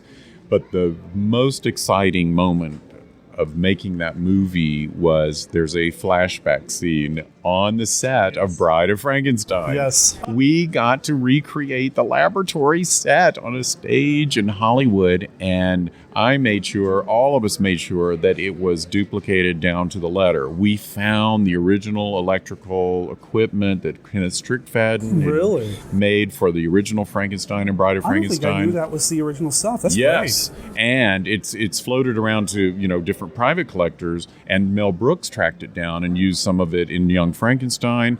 It had also been used in a pretty bad movie of Frankenstein versus Dracula, or is it Dracula versus Frankenstein? Dracula versus Frankenstein. Thank you. And I love that movie. How Thank dare you, I'm sir. sorry. I am sorry. But I know. They did. I remember reading about them finding that equipment, and Famous Monsters of Filmland talked all about it because Forrest J. Ackerman had a cameo in the movie, and so he was promoting the hell out of it in the magazine. And I remember them talking about finding that equipment for that movie, and then reading a few years later there that Mel Brooks used it and all. So when it came time for us to do it, I'm like, that equipment's around somewhere. We're going to find it. And we did. And it was just incredible. And we found kind of look-alike actors for Ernest Thesiger and Colin Clive and Elsa Lanchester. And there's a later scene at a George Cukor party where Boris Karloff and Elsa Lanchester reunite, and we found this dead ringer for Boris Karloff, and oh my God, I was just in heaven. That movie is phenomenal. Well, thank you. I was in Bozeman, Montana when it came out, and me and my friend were the only two people in the theater, sadly.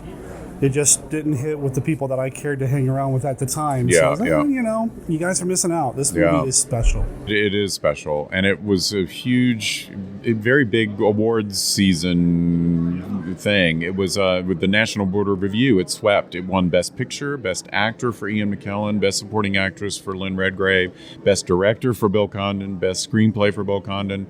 It was nominated for a bunch of Golden Globes, and Lynn Redgrave ended up winning the Golden Globe for Supporting Actress. And for the Oscars, it was up for Best Actor for Ian McKellen, Best Supporting for Lynn Redgrave, and it won, as I said, the Best Screenplay, Best Adapted Screenplay. I think it's easily one of Brendan Fraser's best performances. Absolutely. One of his best. Absolutely. And it's one of my all-time favorites of Ian McKellen, and that's saying a lot because he's always brilliant. Yes, he is. It's just, I just feel so lucky to have been part of it.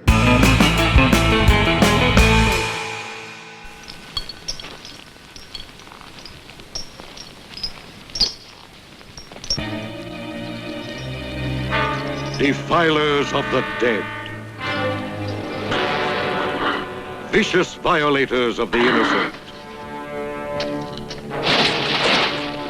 The fiendish ghouls. Two of history's most diabolic demons, selling cadavers and corpses to the sinister Dr. Knox for his forbidden experiments. We heard you like them fresh, sir. This one's as fresh as a new-cut cabbage.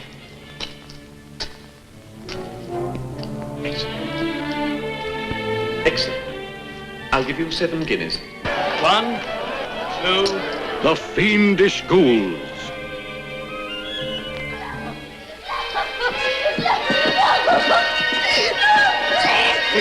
Shut up! Shut up! Shut up!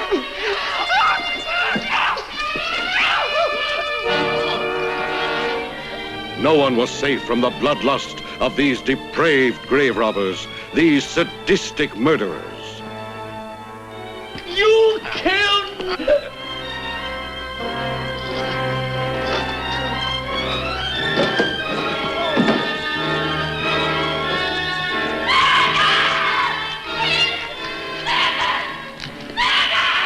That's them, got them! Stop it, Jojo! Stop it, will you? They're dead! They're both dead! And if you want to find them, go to the Academy of Dr. Knox!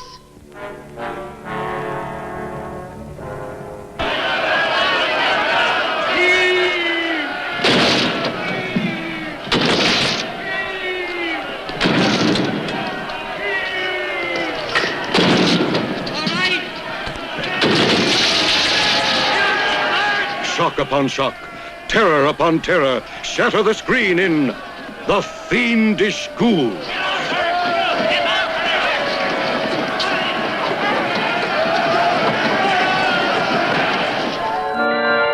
This may be what we've been listening for the past 4 years. At last, contact with another planet, but it's really contact with nightmare. From out of this world, from out of the vast, frightening unknown, come the Terranauts. Something came out of the sky, picked the building up bodily and tore it out of the ground. One moment on solid from your Earth, the next kidnapped into an enemy world.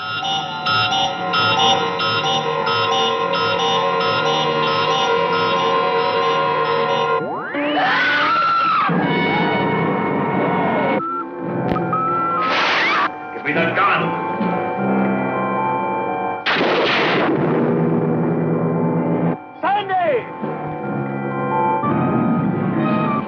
Human race will be destroyed or driven into caves like savages unless we stop this enemy first.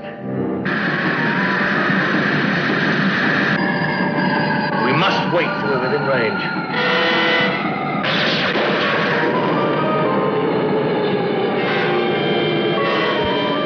You'll thrill to the most fantastic intergalactic battle ever. A warring asteroid challenged by a handful of humans 1,000,000 miles out in space, determined to save the Earth from the Terranauts.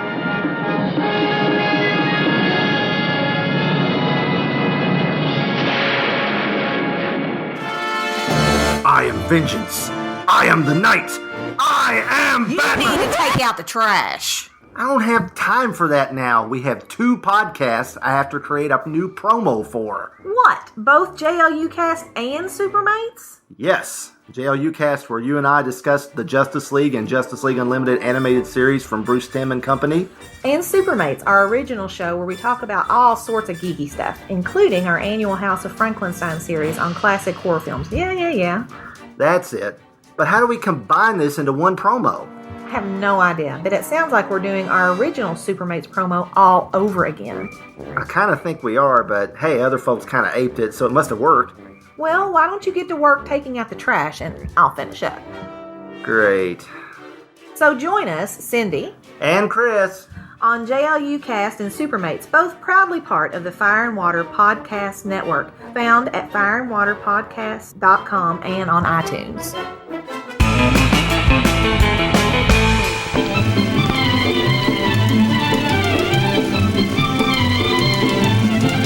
Monster Kid Radio presents Dr. Tongue's World of Monster Collectibles. Spanning the globe looking for monster goo so you don't have to. Dateline, the internet. Well, with the San Diego Comic-Con wrapping up this last weekend, there was a lot of new product shown, with a lot of it set to be released in the upcoming fourth quarter. Now, mind you, I have only to rely on what I see on the internets out there. I really can't afford to go to these cons. Over at the NECA booth, there were a lot of modern horror figures shown as usual. The usual titles were present, Aliens and Predator, of course, the Halloween franchise, Chucky and His Bride, Pennywise from It, Leatherface, etc., etc., etc. Not too much of interest there for the classic horror aficionado, but I do have an eye on that Night of the Demons 2-pack featuring the Stooge and Linnea Quigley as Suzanne. How could you go wrong? And heading over to the Creepsville 666 booth, they were coming out with a mess of new Elvira merchandise, including those classic nudie-style ink pens. You know the type. Turn it upside down and the clothes disappear. Turn it right side up and they reappear as the ink runs back into the pen. Unfortunately, it's only down to her skivvies, but hey, you have to take what you can get, right? Also available were pins were Vampira, and for the ladies, Vincent Price. Excellent. And once again, Retro A-Go-Go had the goods with their jumbo-sized vacuum-form wall masks and lots of monster enamel pins and patches. Shown were the prototype masks for the Munsters and what looked to be a really cool licensed creature from the Black Lagoon, although I couldn't get a great look at it at the pics that I saw. And a special tip of the hat to the Mezco booth, where they showed off some promising Hanna-Barbera figures from Scooby-Doo, Birdman, and Space Ghost. Oh, and let's not forget to mention the 12-inch Morbius the Living Vampire figure that's set to come out next year. I can hardly wait. As far as exclusives of note at the show, the one that stood out for me was the reaction gold-plated Maria figure from Metropolis, done up as a tribute to the classic Kenner Power of the Force C-3PO action figure. It even included the coin. That, of course, was from our friends over at Super 7. And speaking of Super 7, they've announced that their next batch of Universal Monster stuff should start flowing out in late August, early September. That's new reactions, new Halloween buckets, and a ton more. And this is a clarification on something I reported last time. Mego has finally revealed their Phantom of the Opera figure, set for an August release.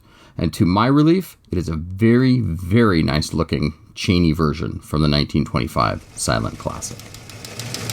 Artist Spotlight! Okay, I'm going to try to dredge up another memory from your childhood.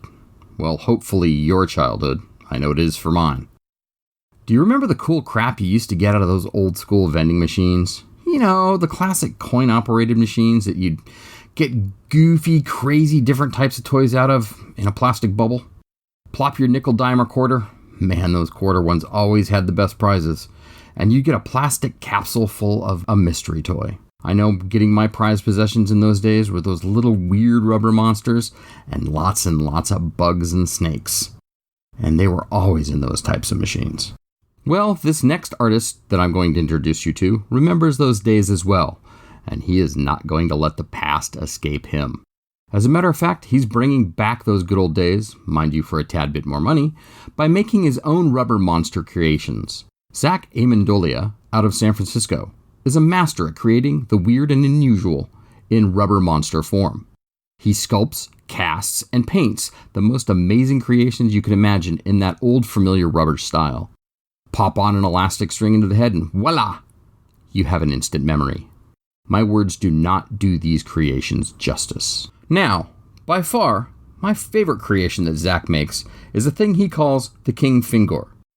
Imagine one of those small monster rubber finger puppets that you used to play with when you were a kid. Now enlarge that about 10, 20 times, and you have a King Finger. It is essentially at this point a hand puppet, as you can put your whole entire fist inside. You need to head on over and check Zach's amazing workout over at Instagram at Mr. Jiggler. That's MR.JIGGLER. There you will also find a link to his store NV shop. And just in case you want to get your jiggle on, you can also sign up for his email list, so you can get all the updates for all the fun to come. Most, if not all of his creations are limited editions, and they sell out fairly fast. Oh, and did I mention he runs a contest every other month or so? It's called Monsters Booty. You buy turns from an actual bubble vending machine, and Zach stocks it and includes lots and lots of his creations, as well as some classics from the past. And he posts the results on Instagram. Feeling lucky, punt? Well, are ya? Check out Mr. Jiggler online. Vintage monster toys. Well, I've covered a lot of vintage plastic monster figures in the past few months, so why not include these? MPC Company, back in the 50s and 60s, was a plastic figure producing giant. They were almost as prolific at turning out figures and playsets as Marks. In the early to mid-60s, MPC produced a couple of different, yet the same great set of monsters, just in different sizes. First, there was deemed the Pop Top Horrors. These were roughly 5 to 6 inch tall figures with great figure and detail, and you could pop their heads off and swap them around. So, Skeleton Witch anyone? Maybe a Reaper Mummy? Now, this series of Pop Tops is great and all, but my heart lies with the smaller versions of the monsters, simply known as Weird Monsters.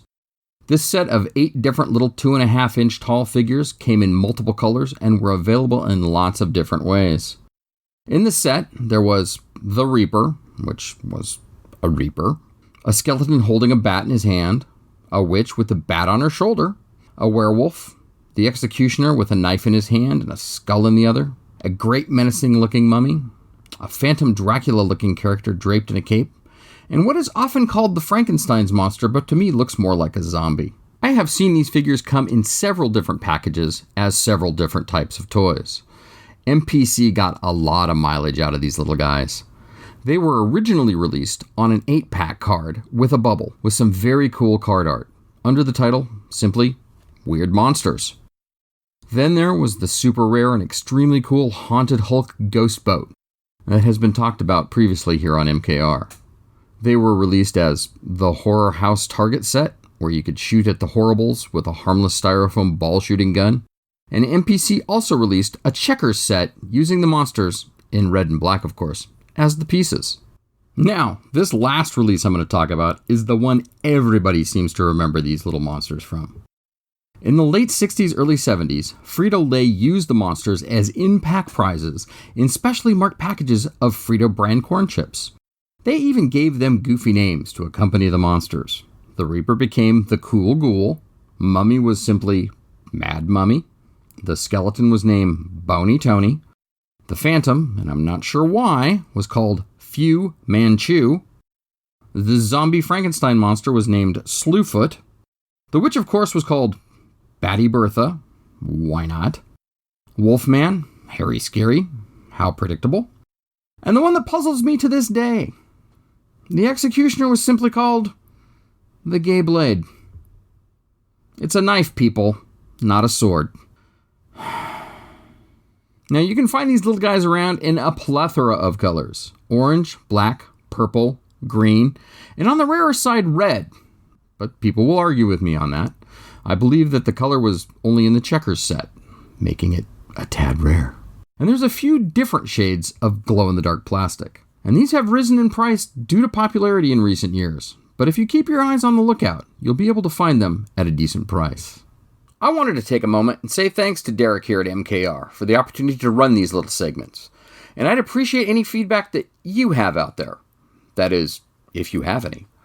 Lastly, I just want to add that I'm not really a super monster toy expert, nor anything else I talk about here on MKR.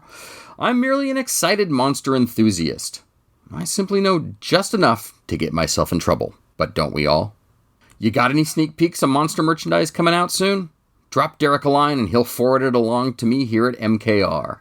And hey, if you're interested, you can see what's happening at my toy shop over on Instagram at Dr. Tongue's Toys, as well as on Facebook under Dr. Tongue's I Had That Shop. Or on my private account, MonsterMan64, to see some of the cool stuff I pick up for my personal monster collection. This is Mark Dr. Tongue Peterson saying, happy monster collecting, everybody. I'm out. Peace!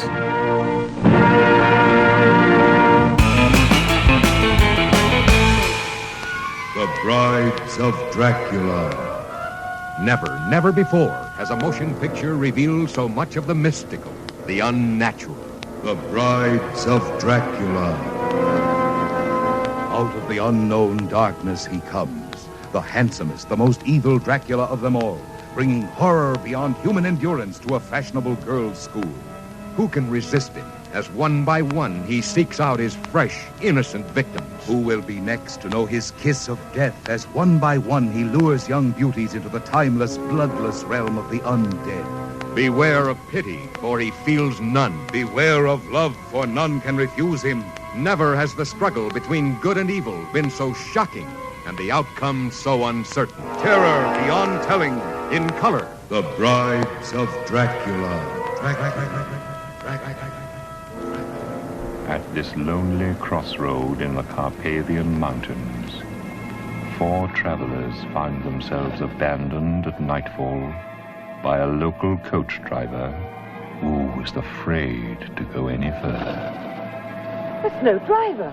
A coach with horses that knew the way, a table laid for 4. Was this kindly hospitality? Isn't your master joining us for dinner? No, sir. I'm afraid not. Is he indisposed? He's dead. Why should a dead man be interested in entertaining guests?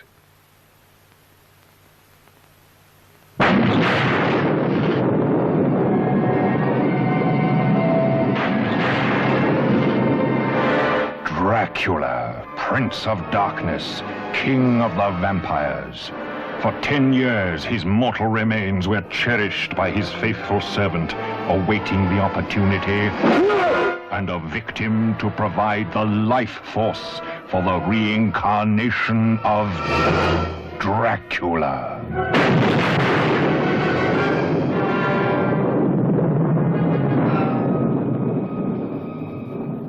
A strange premonition warns the guests at Castle Dracula that their host is ready to receive them.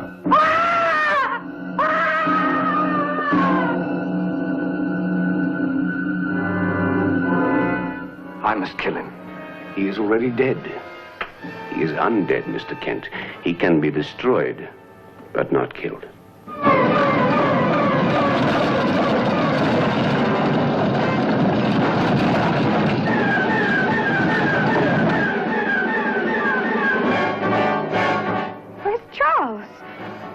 You don't need Charles.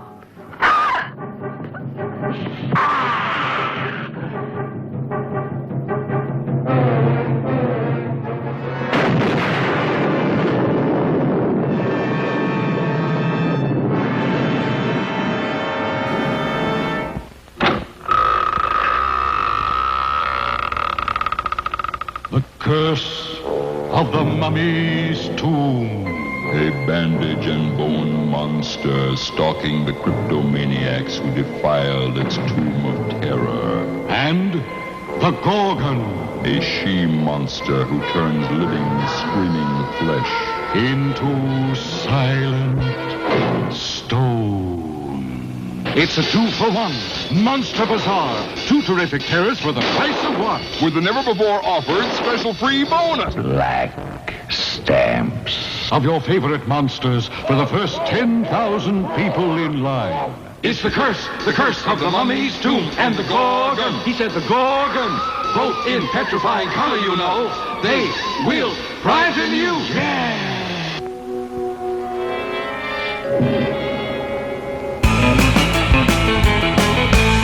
Returning to Monster Kid Radio, you were on the show 2 years ago. Returning to Monster Batch, because you were here 2 years ago. Veronica Carlson, how are you? I'm doing very well. Thank you for asking me. How has the Bash treated you? I couldn't be happier, let me put it that way. How can you not be happy? Surrounded by people who adore the films you're in and everything. And I'm with people that I've met them over the years, some 20 years ago, so they've become friends. And I'm with a dear friend, Martine. And I'm with another dear friend, Tammy, although she's not here right now. Sadly, Caroline has not been able to be with us. But the bash has gone so well. It's been very busy, and the happiness here is tangible. Right? Yeah, and so how much better can it be? Right. No, I don't want to go home. Neither do I. I mean, I'm exhausted, I'm hungry, I have work to do, but I don't care. I want this to go on and on and on. Exactly, I know. When I go home, I haven't got people like you that love our lives were. You know, they're all in the modern era. And here I meet people who are like-minded. And it's very comforting and reassuring. It's very family feeling. Very Absolutely. familial. The gathering of the clans. Yes. That's a great way to put that. I think like so, it. too. Can I use that? That was good. By all means. Yes. So one of the reasons you were here was because of the U.S. premiere, House of the Gorgon. Oh, yes. What did you think of it?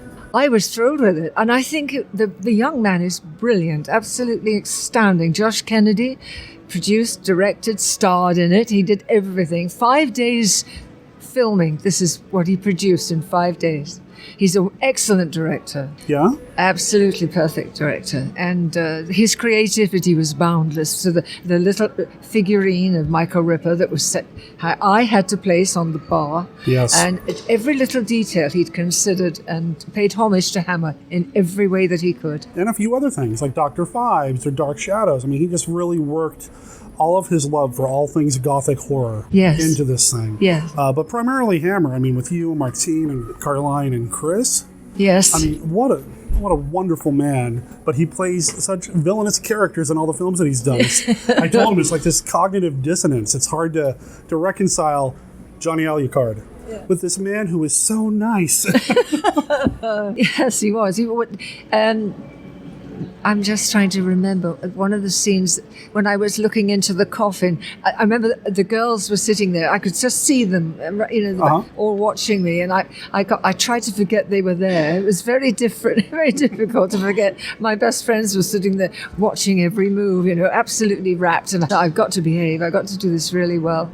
No, and watching Caroline to thump that organ, that awful music. And we had fun doing everything. It looks like it. It really came across on the screen. I'm glad. How much fun you must have had. Yes. I had fun watching it. I have fun talking with you people about it. Great. I just adore it. That's wonderful. I don't know how he does it. Don't know what he's going to do next. I don't know how he's going to top this. Well, he left 5 o'clock this morning to go back to Texas. He's rehearsing My Fair Lady on stage. I know. Nothing small about it, is there? No, of course not. Pygmalion as well. Oh my goodness, he's thinking of doing something next year in Whitby, and I don't know what it is. He wouldn't tell me, and if he had, I wouldn't have said anything anyway. But anyway, and hopefully we'll get the gang together again. Well, both Martine and Chris told me that there might be something happening, but nothing official. That's right. He's kind of working on it. Right, there's nothing official, but the word Whitby came up, and I know because I groaned. I don't like Whitby. Oh, no! It's a very cold place. Been there, but anyway, no. They'll make it magic. If it happens, it'll be magic. How did you first become aware of Josh and got involved with his movies? In one of the conventions we were at with Martine and Caroline, and he was showing one of his movies. I think it was The Minotaur. Yes, it was. And we said to him afterwards, we realised it was an excellent movie, but we didn't see enough of The Minotaur. We wanted to see more. But Caroline mentioned, wouldn't it be lovely if we could all get together and make a movie? And that seed grew very quickly when it was planted. And that's how it happened. And we all, at the idea, became very excited, never dreaming it could actually happen. Right. But Josh made it happen. Yeah, it's amazing. Yes. And with so many iconic roles under your belt, I mean, so many movies that you've been in that we all adore, to bring that level of just charisma and love to a project like this. I mean, it's perfect. And I really, really liked your performance in House of the Gorgon. It is probably one of my favorites. Thank you very much. I really have to say that. That's wonderful to know. Thank you for telling me. Now, I love you in the Hammer films, of course. I mean, that's what, especially in this crowd, what you're known for. Yeah. But I also really like you in The Ghoul. Oh. How was that experience shooting something that seemed to be a little different for you? Yes, it was very different. Freddie invited me to the studios to discuss it, and in Pinewood Studios, and I was rather taken aback that they wanted me for the role. And of course, I was delighted to have been offered the part, which was wonderful. But it was working with Peter that was sad, because working with Peter on the Frankenstein movie, horror, Frankenstein Must Be Destroyed, before he lost his wife. Right. The Ghoul, he'd lost his wife, and there was this very sad.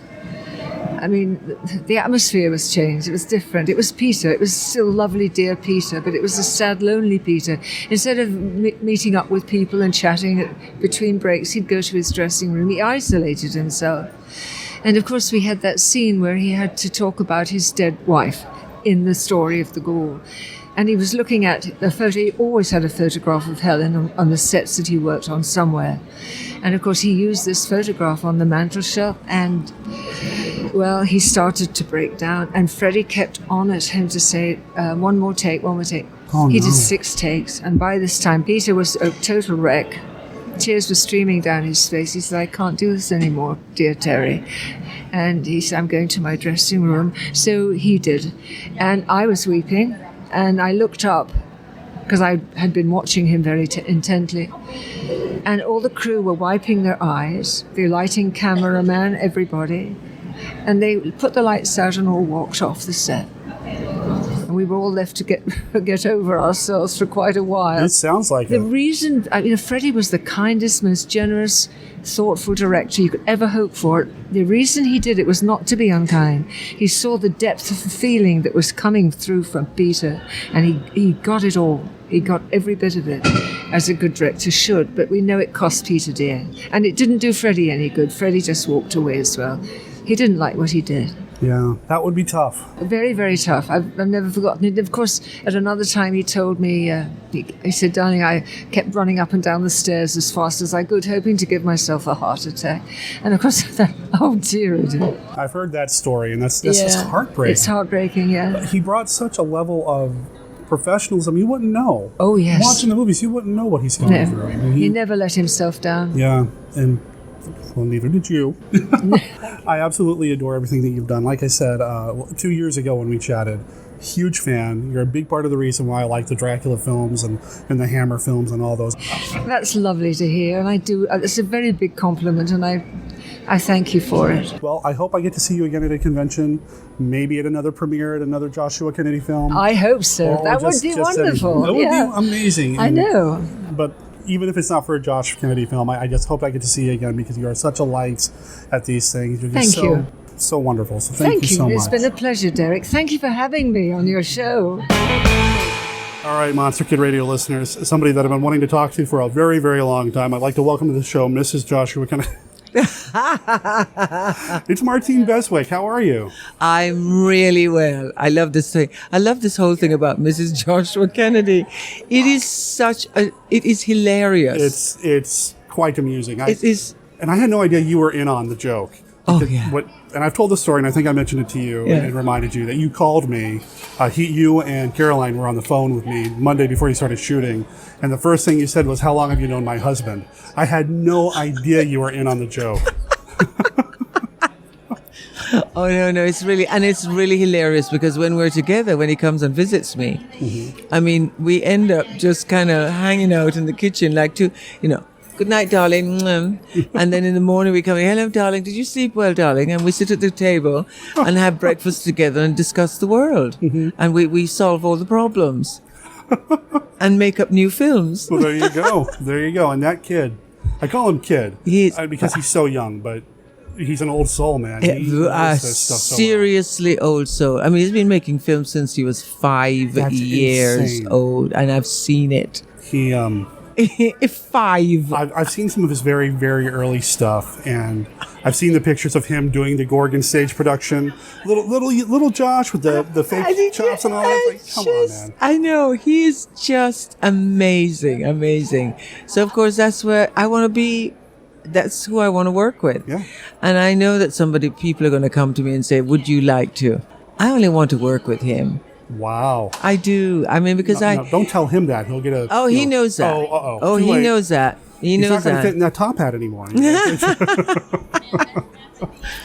Now, Josh he's a dear friend and a great talent. And one of his strengths is surrounding himself with people who are as much, if not more so talented than him, including the cast of House of the Gorgon. I know you saw it in the UK and you saw it here tonight. Still like the movie? Yes. Okay, yes. Good. I mean, I'm actually in awe. And in fact, when we did it in London, which was I couldn't believe how I thought, what are we doing with this little film that was made for no money? And here we are in the middle of London in quite well-known cinema. And we kept looking at each other with our sort of jaws on the floor, thinking, how did this happen? How did this happen? We're having a premiere in the middle of London. So I'm still like amazed. And I was amazed that of course, and they had 2 showings. And yeah, they did a second show. Yes. Like they did here. People wanted to see the movie, and I think that speaks to the quality of it. I did not sit in on the whole thing because I had watched it so many times working on the sound. Yeah. But I did sneak in towards the end because I wanted to hear it, because this is the first time I heard it in the big room. Right. It was an eye-opening or ear-opening experience to hear it all. Yes. It was a lot of fun. Yeah, it was. This is the most recent thing you worked on? Yes. House of the Gorgon? But you've had a career with the films that Josh loves, the Hammer films. Dr. Jekyll's Sister Hyde, he won't shut up about. No, his favorite is Prehistoric Woman. No, that's his. Which one of those? I'm a little rusty on my filmography this morning because I haven't had enough coffee. Which one was your first Hammer film? The very first was 1 million years BC. Before you got involved with that, were you aware of what Hammer was all about? No, because I just come off Bond. Okay. Actually, the great thing about that happened with Bond is that once I did Bond, I suddenly was getting roles without having to audition. There you go. There you go. I like that. Didn't happen for too long, but it certainly happened for a while. So did Hammer call you then? Yeah. Oh, wow. That's great. Well, actually, yes, they did. Yeah, they did. Great. So that's how that happened. So you did 2 of their dinosaur epic type movies, and then you did Dr. Jekyll's Sister Hyde, which I love. Yeah. That one's a personal favorite. I really enjoy the performance there and the way you and he made the characters your own, but still had those connections to make it the same person. Really enjoy it. How do you prepare for a role like that? Well, actually, what was interesting is that, when I first heard it, I've told the story so many times. When I first heard, no, but just so that people would get bored hearing it again. But when I first heard about this, I was actually living in Los Angeles, and I'd gone back into London for a vacation. Okay.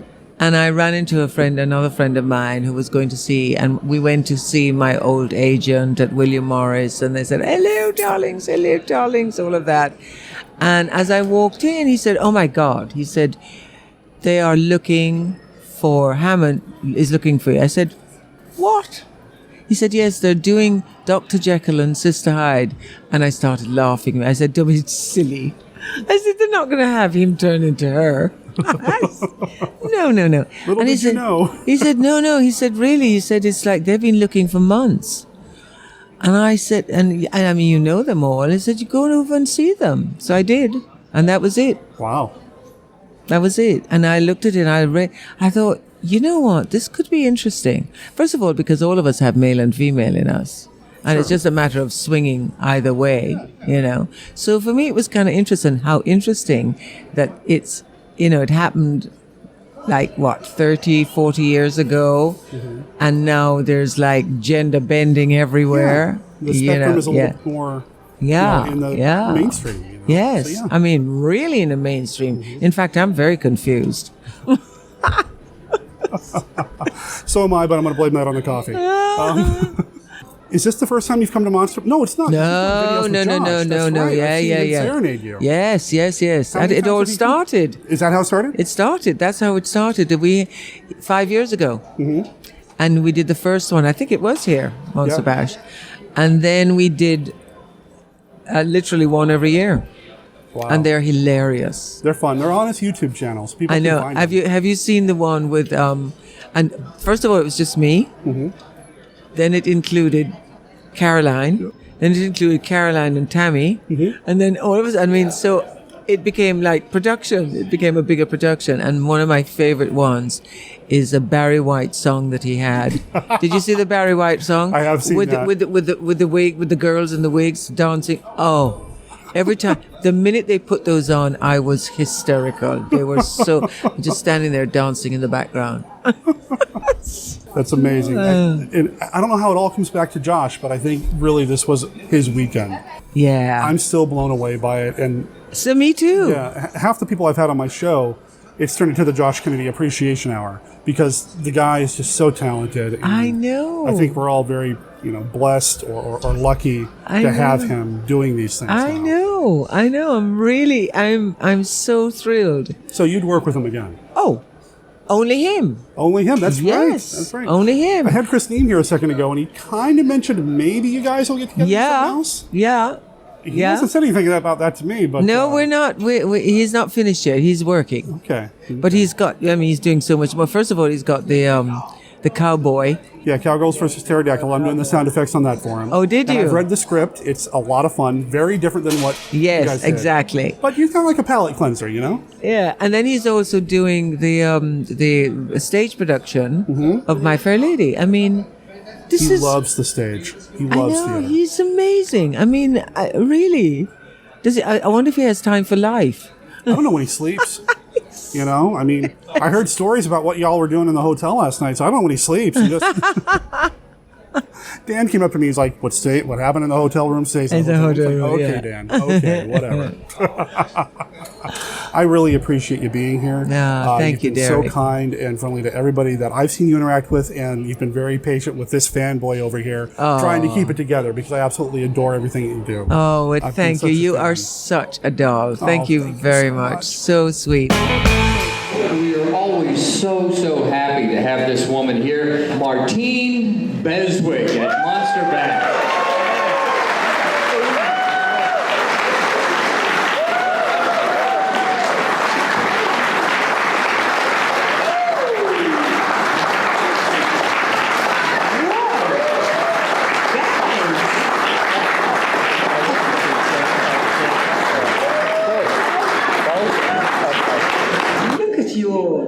Thank you for coming.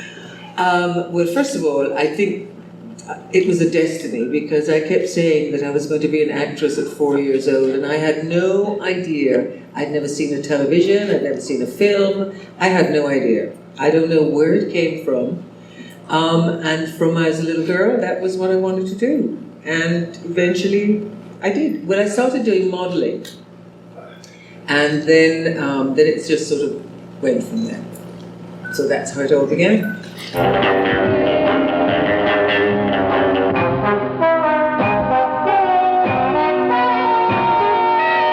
Only the second James Bond thriller could be more exciting than the first. From Russia with love. They dance for him. They yearn for him. They die for him. Well, first of all, we rehearsed for three weeks. And then when we were supposed to go to Turkey which I was very excited about because, one of the things that would happen at that point in the 60s when you're an actress, the first things you asked was, where was the film going? What country are we going to? Not what the script is about and what it's going to do for your career. Where are we going? And so one of the things I love is the fact we're going to Turkey. I thought, oh, how exciting. Well, it didn't quite turn out. We were all ready to go, and suddenly, no. And we did it on the back lot of Pinewood.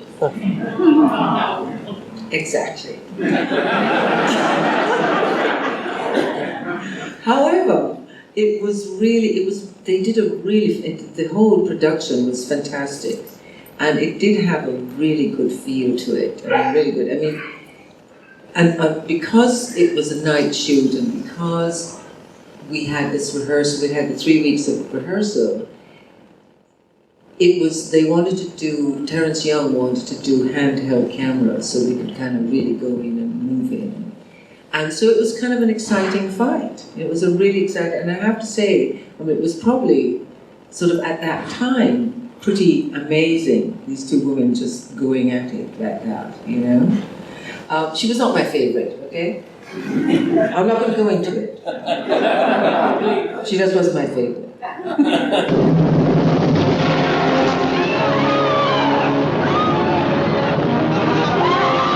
1 million years BC erupts on the screen with volcanic excitement. 1 million years BC, when the earth parted and the mountains fell.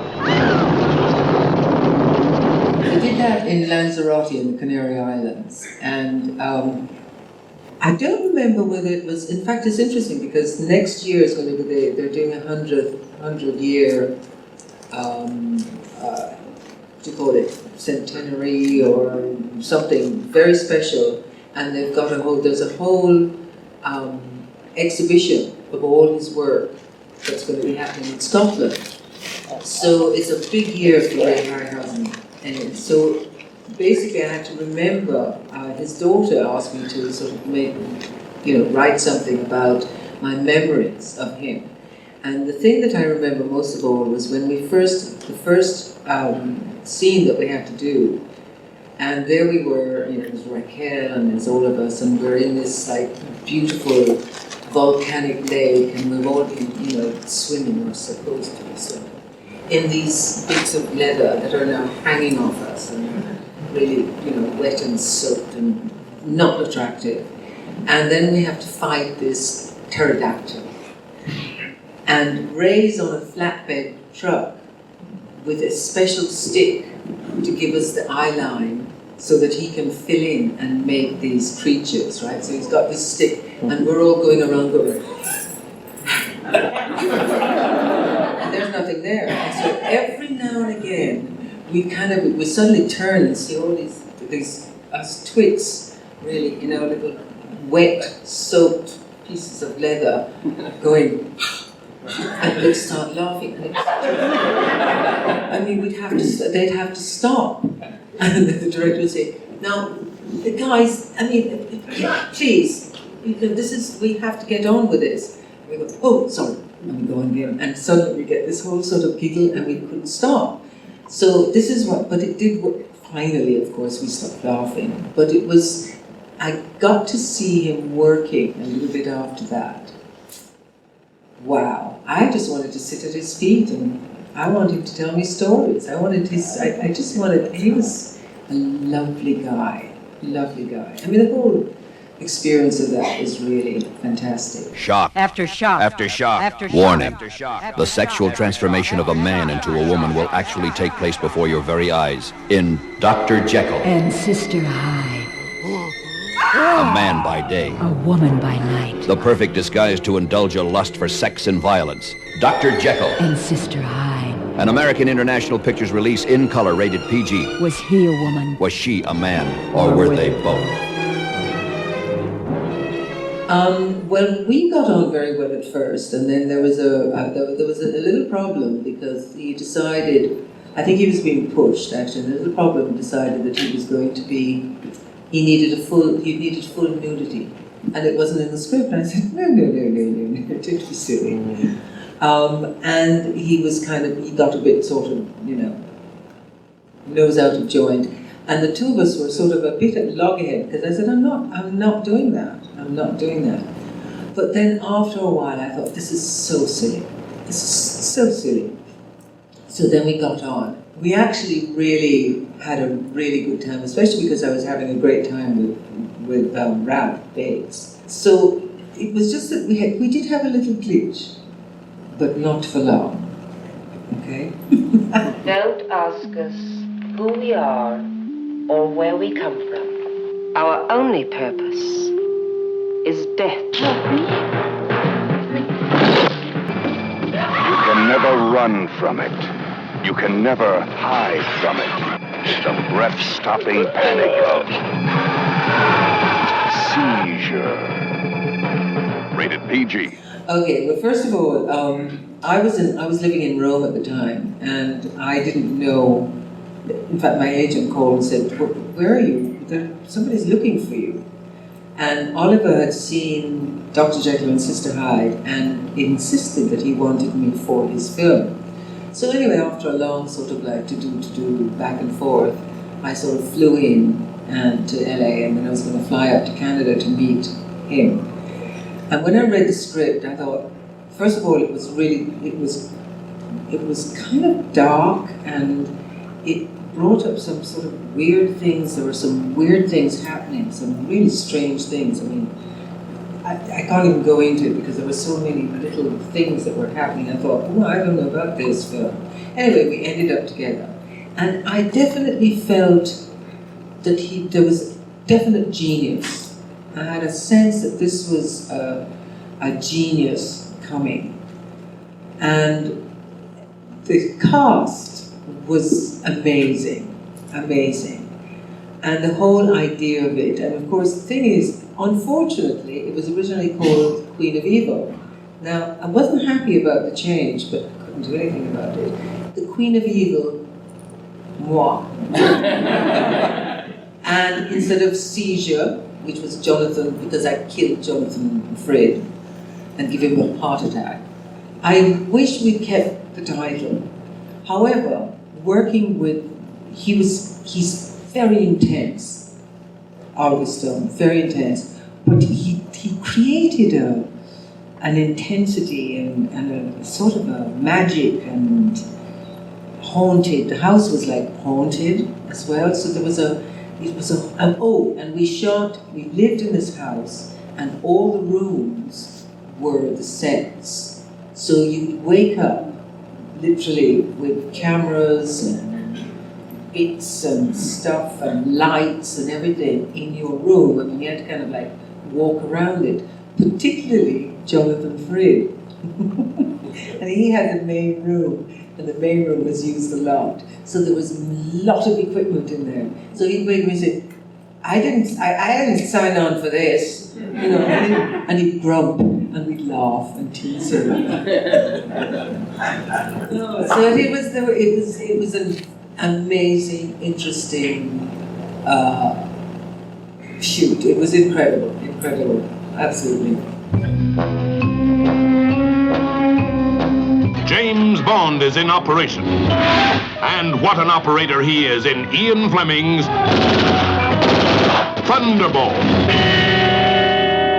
Okay, well, first of all, the producers absolutely said they did not want Bond girls to come in twice. But Terence Young, who had met me and in fact cast me, in fact before I even did Russia with Love, he said, go get some, because I'd gone up for Dr. No, and he said, go get some experience. He said, you're too young, I've got something for you. And I went, oh, okay.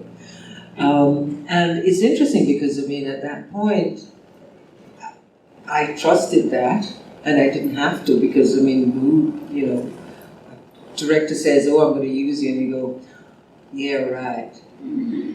Anyway, he did.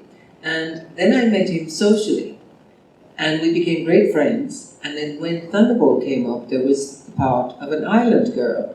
And they said, the producer said, no, we're not having Martine Beswick back. That was ridiculous. And Terence said, don't be ridiculous. She's an island girl. You've got to have her. And so he pressed and pushed, and it was Terence that got me in there.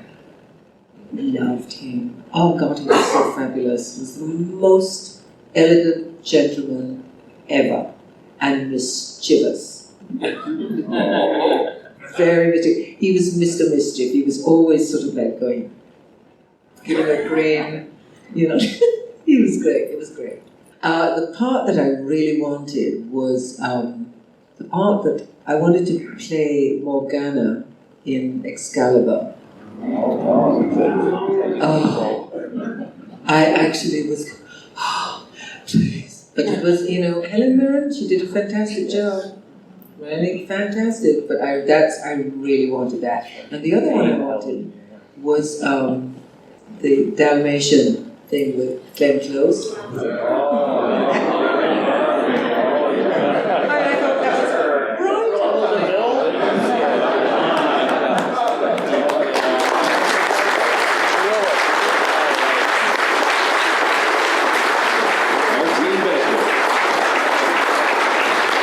Surprises for Martine. First, we have some flowers, of course.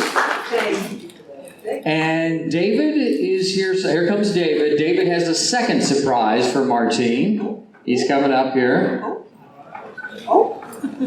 David Calden, of course, with the classic horror boards on the internet.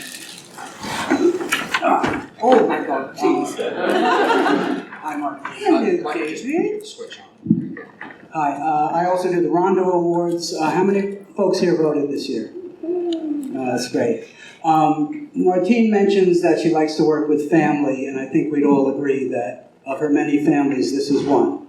Yes.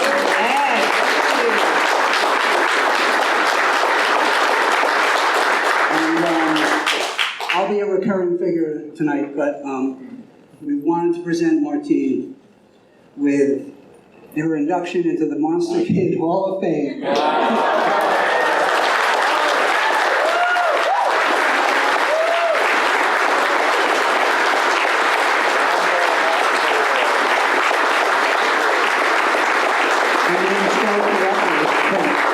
mean, listen, this is sort of like a little emotional, guys. Thank you so much. Thank you so much. Oh my God, I'm going to have to put this up. Does this have a thing at the back? This is going to have to go up on my wall. Not much space, but I'll find space for this one. Thank you so much. Thank you, Martine. Thank you. Martine Beswick, David Calden at Monster Bash.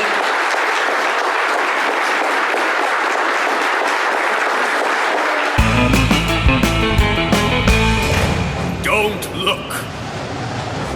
Shield your eyes. For on the day you look upon them, you will surely die. House of the Gorgon.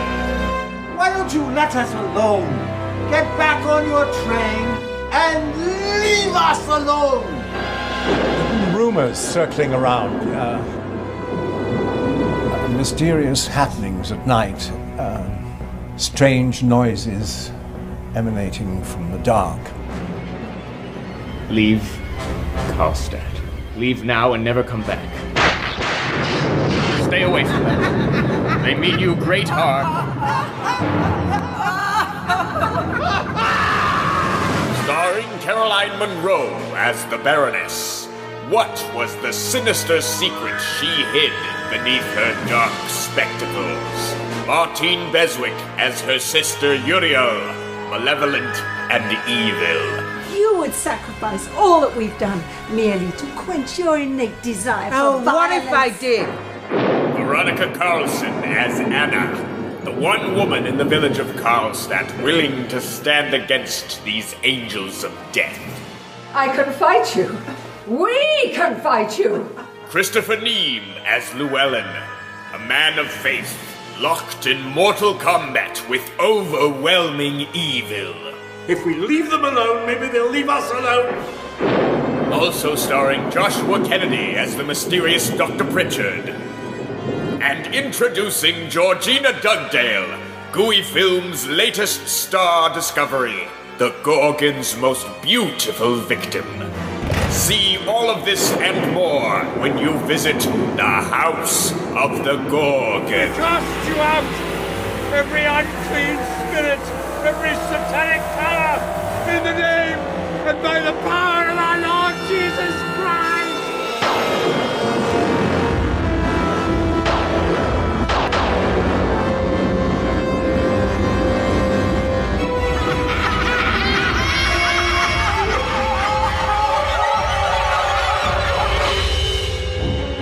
Coming from Gooey Films, an adventure like no other. From the mind of Sir Arthur Conan Doyle. Watson! The year is 1896, and Sherlock Holmes faces his most peculiar case yet, the mystery of the 6 Napoleons.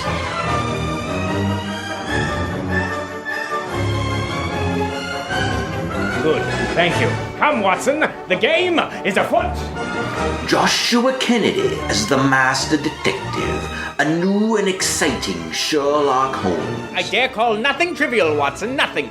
You'll remember how the dreadful case of the Abernethy family was first brought to my attention by the depth at which the parsley had sunk into the butter on a hot day. Yes, yes, we all know what you did. Bessie Nellis, Dr. Watson's most beautiful portrayer.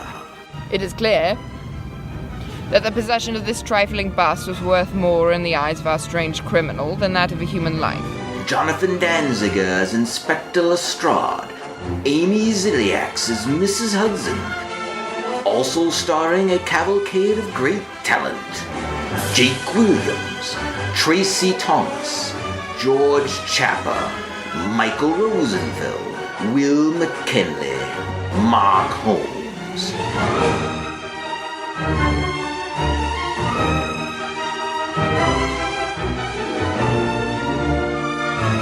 Yes, it's quite humorous if I do say so myself. Well, there it is. The Return of Sherlock Holmes. See it in Gooey School.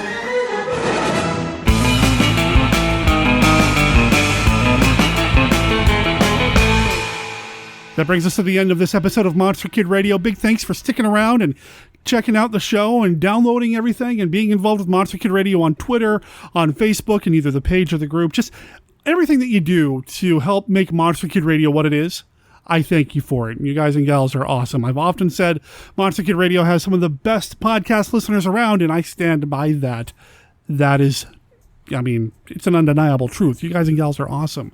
You can find everything you need to know about Monster Kid Radio over on our website at monsterkidradio.net, including our contact information. If you have any feedback for the show, you can email me at monsterkidradio@gmail.com, or you can even call and leave me a voicemail at 503-479-5657. That's 503-479-5MKR. But like I also said, we've got the Facebook group, the Facebook page, and the Twitter, so you can interact with the show that way as well. Everything that you've heard about here on the show, you're going to find links to it in the show notes over at the website. Everything that Dr. Tongue talked about, a link to Professor Frenzy's home podcast. You're going to find everything you need there. And I mentioned this last week, up across the top, you're going to find a link to the Monster Kid Radio Book Club. Click on that, and that's going to take you to a list of all the books by the authors who have appeared here on the show. It is an incomplete list. I'm still updating it, but if you're looking to support any of the authors you've heard here on the show, and supporting Monster Kid Radio at the same time, use the Amazon link you're going to find in the book club page, and we get a little bit of a kickback. One of the authors in the book club is Dwight Kemper, and he's going to be on the show next week with a reading of a short story. It's a good one. I really had fun recording the reading with him at Monster Bash. That's right. Next week, even more Monster Bash.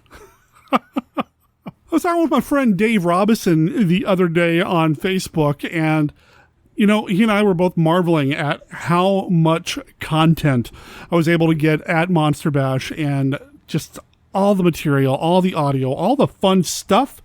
Man, it's just given me so much, and I hope that by providing all of this Monster Bash coverage, it's giving you something as well. Like I said, Dwight Kemper's coming here next week, and we'll have the Q&A with Veronica Carlson from Monster Bash, again, courtesy of Mike Ramsey.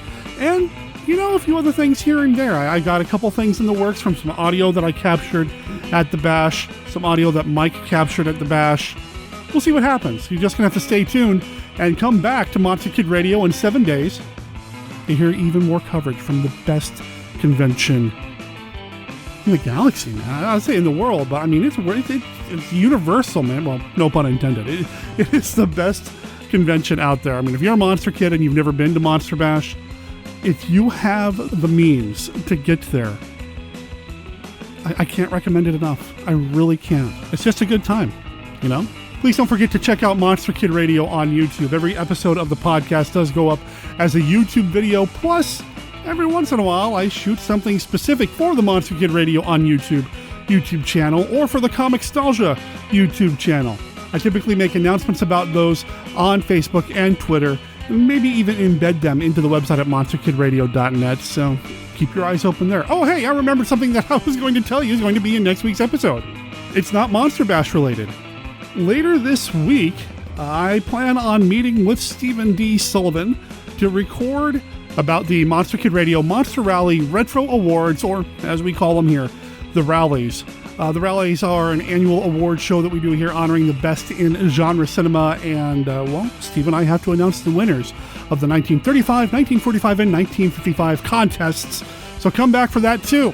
Dwight Kemper, Stephen D. Sullivan, Veronica Carlson. I mean, those are 3 perfectly good reasons for you to be here next week. But I'll sweeten the pot. There's more. Just trust me. Anyway, Monster Kid Radio is a registered service mark of Monster Kid Radio LLC. All original content of Monster Kid Radio by Monster Kid Radio LLC is licensed under a Creative Commons Attribution Non-Commercial, No Derivatives 3.0 Unported license. Talk to everybody next week. My name is Derek M. Cook. Ciao.